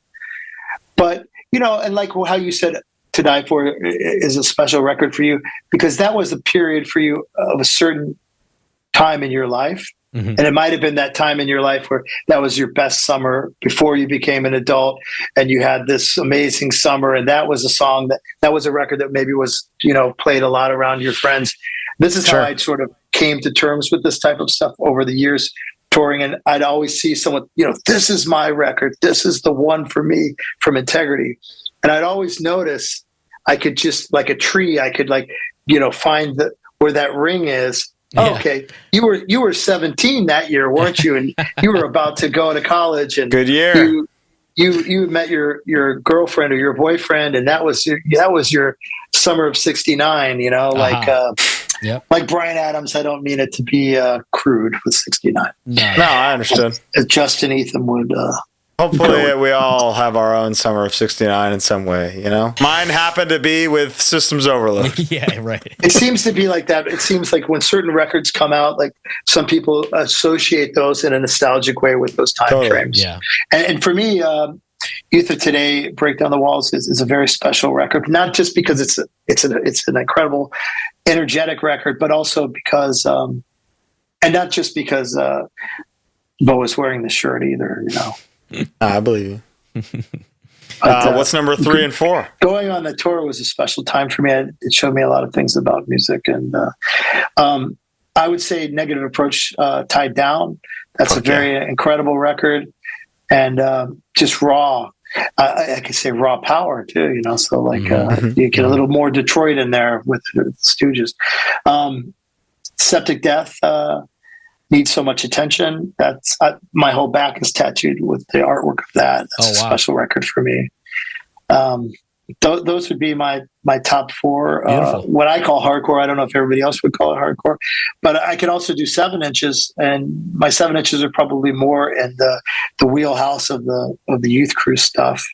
My top would be Project X, Straight Edge Revenge. Beautiful. That I bought that when it came out, and it was so simple, but so brutal and so true and passionate. And it really inspired me as a kid when it came out. A friend of mine, Tyler Davis, who owns a label called Anya Offensive, he had a distro in his basement. And I went to visit my mother in Indiana, and I went over to his house, and he said, "Hey man, I got some records to sell. You got some Christmas money. You want to buy some shit?" And he was like, "You can get this 7-inch, and it comes with a zine. It's a good deal." And I bought that, and then I brought it back to Cleveland, and nobody had heard that yet. And so like everybody was excited about it. And then the next summer they were playing multiple times in Cleveland, including across the street from my house. Wow. And my friend Kelly Orick's pool party, they played there with all those bands. Awesome. And Beyond played as well. They only had the demo out at the time. Wow. Another 7-inch that I love is New York Crew from Judge. Yep. Obviously, you can hear that in our first 7-inch. A lot of Judge, Judge inspiration. We talked about it earlier, but Side by Side, You're Only Young Once. Yep. Alex Brown, and that guitar sound is just unmatchable. Just the frenzy of it, and I love that. I love that record a lot. I met Jules very briefly in Florida in January because of Frank, who was there. Oh, he was like, "Bo, I want you to meet my friend Jules," and I like immediately realized who it was and kind of went, "Oh, hey, good to meet you." It was cool, cool thing. Yeah, that's cool. Yeah, that's a great record. And A Chain of Strength, True Till Death. I love that record. So all Youth Crew, baby. Yeah, probably my 7-inches would be all Youth Crew. Wow. And I'll tell you what I find to be the most special component of Chain of Strength is the production. And the production is done in a way where the vocals are buried so much, maybe too much, and that added an intensity to the performance. I think if the vocals were mixed in the front, it would have lost a lot of that frustration that's bubbling up from the bottom. At least that's how I interpret it. Cool. It seems that his voice is being pushed down because of the mix, and it makes it seem like it's more like a panther trying to break out of its cage. Yeah, if that makes sense. Those are great answers, Dwid. And you weren't expecting me to go with like all these Revelation and New York Crew bands. I had no idea, but I love it. So makes me happy. It makes the demo warfare. So you never stop. Yeah. You never stop. We've got just a few questions here. Let me rapid fire them through real quick. Who are some of your favorite visual artists that inspire you? Francis Bacon, Joel Peter Whitkin, my friend Stephen Kasner, rest in peace. Sakevi from Gizem, he was a phenomenal artist. Randy Uchida, he's the one who designed Detestation. I don't know if you knew that. He did awesome. The artwork for that. Well, he was a fantastic guitar player and artist. I could go on all day. Max Ernst, I love Max Ernst. Beautiful. I love his collage work. What's an up and coming band from Europe that you're excited about? Well, I could say a friend of mine has a band which is not very originally named, Parasite, but he used to be in Dead Stop. Yeah, and his name is Lino, and he has he always has cool music. So I'm imagining his band is good. But I haven't heard it yet. But I saw him the other day, and he told me he has a new band, and he said it's called Parasite. And I said, "Wow, you just really you got a name nobody else has ever said." You go on Discogs, there's like 5,000 of those. Yeah, of course. Well, you get to be Parasite number 5,000. That's pretty cool. That's a cool name. Parasite 5,000. I 5,000. put out a band from Japan named Parasite about 15 years ago on my label, Holy Terror, and I'm sure they weren't the first either. Not at all.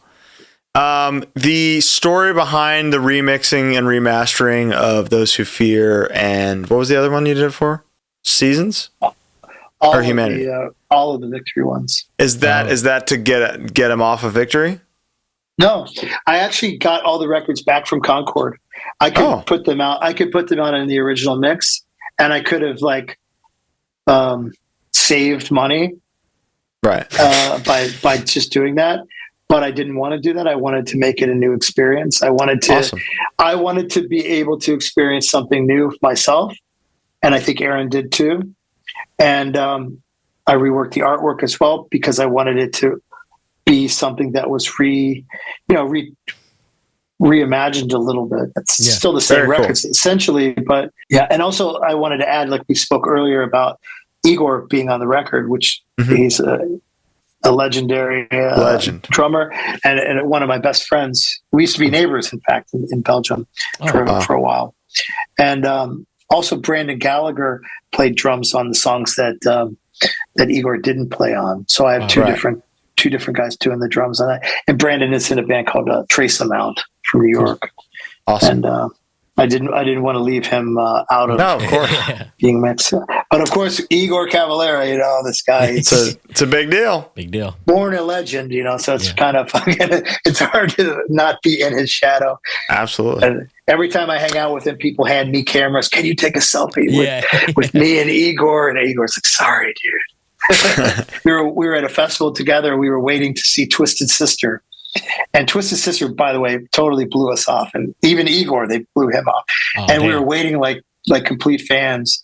And these guys came up and they tapped me on the shoulder and said, "Hey, can you take a picture of us with Igor?" And it was the guys from Korn. And they wanted pictures with Igor. Even Korn want pictures with fucking Igor. So that's awesome. This is the life of Igor, Of course. Not only does a true legend. He has the best name as a horror fan. Yeah, of course. He has the best name. He's the best guy too. Sorry, I took it off the rails. Took it off the rails with my love for Igor. What inspired the song Judgment Day, and how'd you feel about Dying Fetus covering it? So Judgment Day was the first song that I ever wrote with Aaron and Scott Stearns. And that was a Die Hard song. Then Die Hard recorded their album, and they used some of the music, but they had different lyrics because Judgment Day, the lyrics were my lyrics. And when they replaced me with Stork, he wrote his own lyrics. And then when we made Those for Tomorrow, we always loved that song because it has this sort of like Too Fast for Love, Motley Crue kind of vibe to it, but with Lemmy singing or whatever. And so we put that back into the album, and we still play it live. I mean, that's the one song I think that I've played more than anything ever. Yeah. Wow. And it was the first song, and so it's kind of crazy to be. I was like 15 or 16 years old when I helped write that song. So it's insane that I'm 54 now and I still play that song. Wow. So, You had it figured out, man, right from the rip. I'm telling you. yeah, almost 40 years I've been fucking singing that song. Unreal. And as far as Dying Fetus, it's cool, but they never credited the song as being us. They credited it as their own song, and the publishing is considered their song. Interesting. And, maybe because they added the blasts in the verse, they could get away with it. I don't know. I think that it wasn't malicious. I think it was just, Yeah. well, whatever, someone just did it. But because of that, I have a lot of people say, "Oh, that's a sick Dying Fetus cover, man," but they do it better. No. I mean, I've had that a lot. But then I also have people say, "Oh, I like your version," or they like both versions, or whatever. It's not a contest. Yeah. But I've had a lot of people say, like, "Yeah, that's a cool cover." That's hilarious. I laugh. It's fine. Unbelievable. And it's super flattering too. I mean, it was because they're unexpected. incredible. Yeah, it was unexpected, and none of us knew about it until like several years after it had already been out. Wow. And the only reason I knew was because someone said to me that we were doing a cover of Dying Fetus. That's how I found out. So funny. Wow. Oh, wow. That's a good piece of info. And I saw you guys singing it in Florida at the that was awesome. Yep. Yeah, that was cool. I shared it on our. Aaron was there thing. in the I love that. Yeah, Aaron was there. That was funny. That was the question I had: was why didn't you ask Aaron to get up?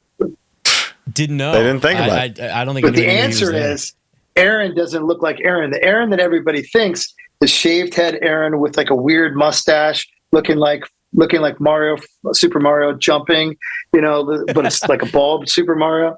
But now Aaron has this lush jerry curl, and he looks younger. He looks 25. It's crazy. Yeah, it's crazy. Yeah, he's an Armenian vampire. I warned him that I was going to talk about his hair predominantly in this interview. And, it's beautiful hair. I couldn't believe it. Yeah, he's very vain and loves to. He puts a lot of jerry curl in it, and he's got a lot of shine. He's got it. Sometimes he says hello. Man. Yeah. Hello, is it me you're looking for? And this is and what he did with Eddie Murphy. Like Eddie Murphy was just like a phenomenal comedian, but when Aaron helped produce "Party All the Time" Party for all him, the time, of course. I mean, that was What a banger. Aaron is a brick house, You got more. You're loaded. No. Is there a thing you miss the most about living in the U.S.? Wendy's Baconator. Great answer. Never phrased. Wow. To be fair, I go there all the time because of shows. Yeah. I'm going there in a couple of weeks. We have some shows. I guess the thing that I miss about America the most is that America does allow you to think outside the box more than Europe does. So if I had to go to the store and I have an idea of something I want to make that is out of my mind, it's out of my mind, but out of my imagination as well. Mm-hmm. Then if I go and I say, "Hey, do you have this, this, and this?" They'll say, "No, we don't have that." But they might have something that is exactly that, but just slightly different. Right. It would completely work. They would never, ever think to suggest that. And I've asked people why that is, and they say that the way that the education system works in Europe is that they teach the people not to sort of go off the path a little bit, Interesting. I don't think that it's necessarily as cold as I like to pretend that it is. Yeah, I think it's just simply that was the way they were taught, and it's maybe like essentially manners. Yeah. Rather than it being rude or being, I think that they think that offering or talking too much is rude. Or I don't have it. I don't have that in blue, but I have it in green. Kind of looks like blue. You could paint it blue if you wanted to, right. Or whatever. They would never ever say that. I asked a German guy one time if there was a bathroom, and he said, "Well, we don't have a bath, but the toilet's over there." Yeah. And it's a funny, you know what I mean, I man. understand the language. I know I said bathroom. I totally get it. But it is, to your point, it's kind of like, no, we don't have this thing. Well, we don't rest in the damn restroom either. I'm fighting for my fucking life in there. Come on, man. But I don't know. When I was younger, I used to think everyone is a prick, and that's why they're saying it like that. But over the years, I just started to realize that maybe cultural. It's just cultural. Yeah. I don't think that there's the malicious intent that I've always been suspecting. Mm-hmm. I like to still suspect that it's there, but I think that the illusion is starting to fade, unfortunately. Are there some, living in Europe, I'm sure you experience the German compliment quite often. Oh yeah. You used to be much more handsome. This one? Oh yeah. Last time you played, much better. Now look at you. You're old. Maybe it is the judgment day for you. Oh Yes. my God. Oh my God. And this vocal Wow. test, there's no test anymore. You failed. Oh, All right, I was going to ask you if you had some favorite ones, but you just delivered you nailed 'em. several. No, Jesus. I just made those up. But I have had people like say that I don't look 20 anymore. Huh. And I said, well, you're very astute. I'm glad you don't need glasses. Yeah. You should be proud of yourself that you're able to spot that. Wow. Yeah. Spot a guy who was born in 1971. You're quite a character. I mean, you might be looking into like a new career. You could be like Absolutely. the guy Psychic. the guy who finds out where Waldo is, for example, or you know. I guess the inverse of what you miss about America, what's your favorite thing about living in Europe?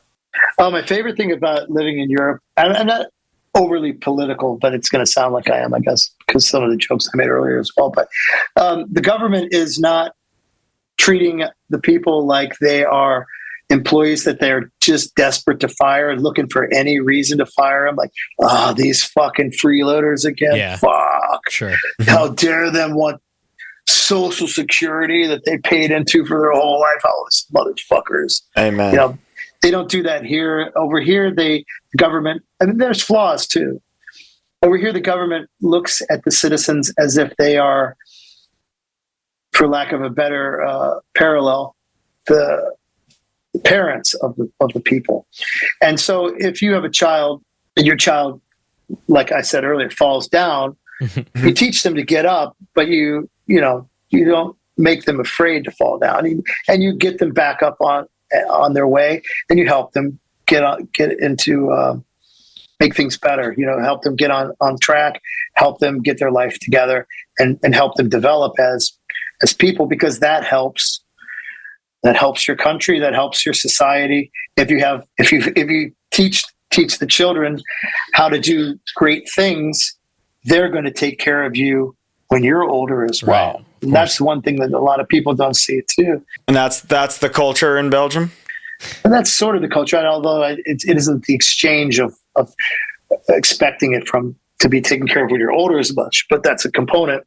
But the government does look at a situation like where if you had started a business, say that HardLore is doing pretty well, but then everything falls, a problem happens and you guys fall flat on your face, they might come in and say, hey, we can help you guys get back on your feet again.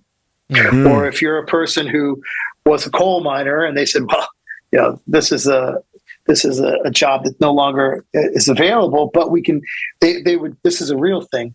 You could go to them and they would put you into school, and they have a list of jobs that are in demand. Perhaps it would be plumber, perhaps it would be something in IT, or whatever it would be. Yeah. We need nurses. Is that something that you'd be interested in? And you just look at the list and you could say, you know, this is actually something I've always wanted to do. And then they would put you into the school. Wow. They would help you go to school. And school also doesn't cost very much, because in Belgium and in most of Europe, there's this, they don't have this thing called lobbying, which means bribery, which means that your tax dollars get given to these South African guys who are going to like go in and just take care of all the Social Security. Every good program ever made. And give him $8 million a day to save $3 million from Social Security or whatever. So that's illegal in Europe. And if they even attempted that shit, they would go to jail and be taken out of office. They also can't.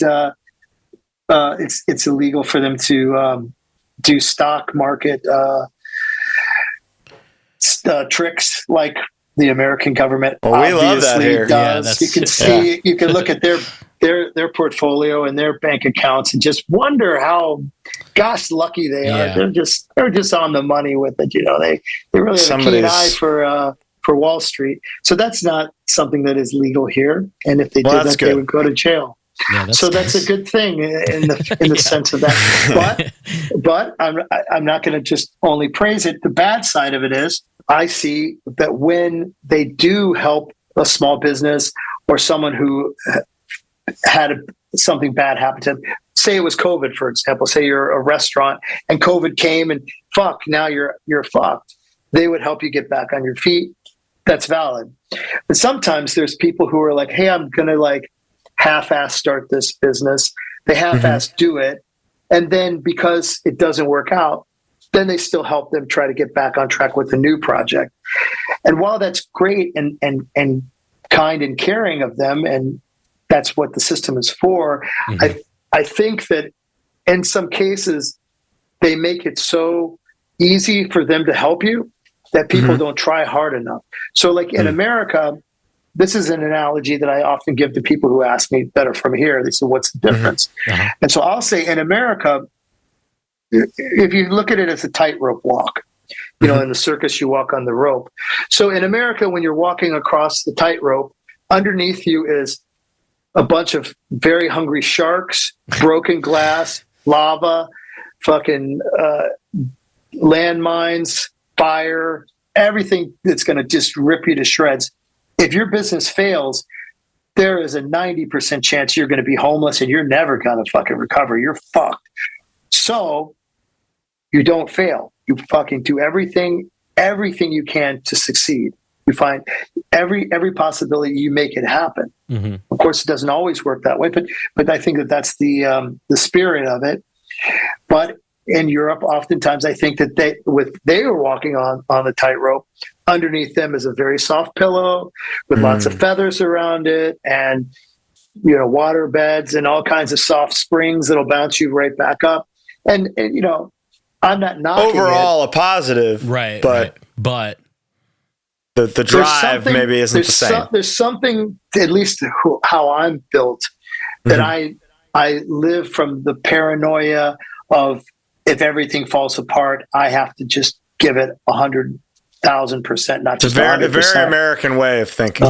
Yeah, for sure. So that's kind of how I see it. I'm not necessarily saying that their way is wrong, and I know for a fact that they've helped a lot of people who did need the help, and the people, you know, they weren't taking advantage of the system.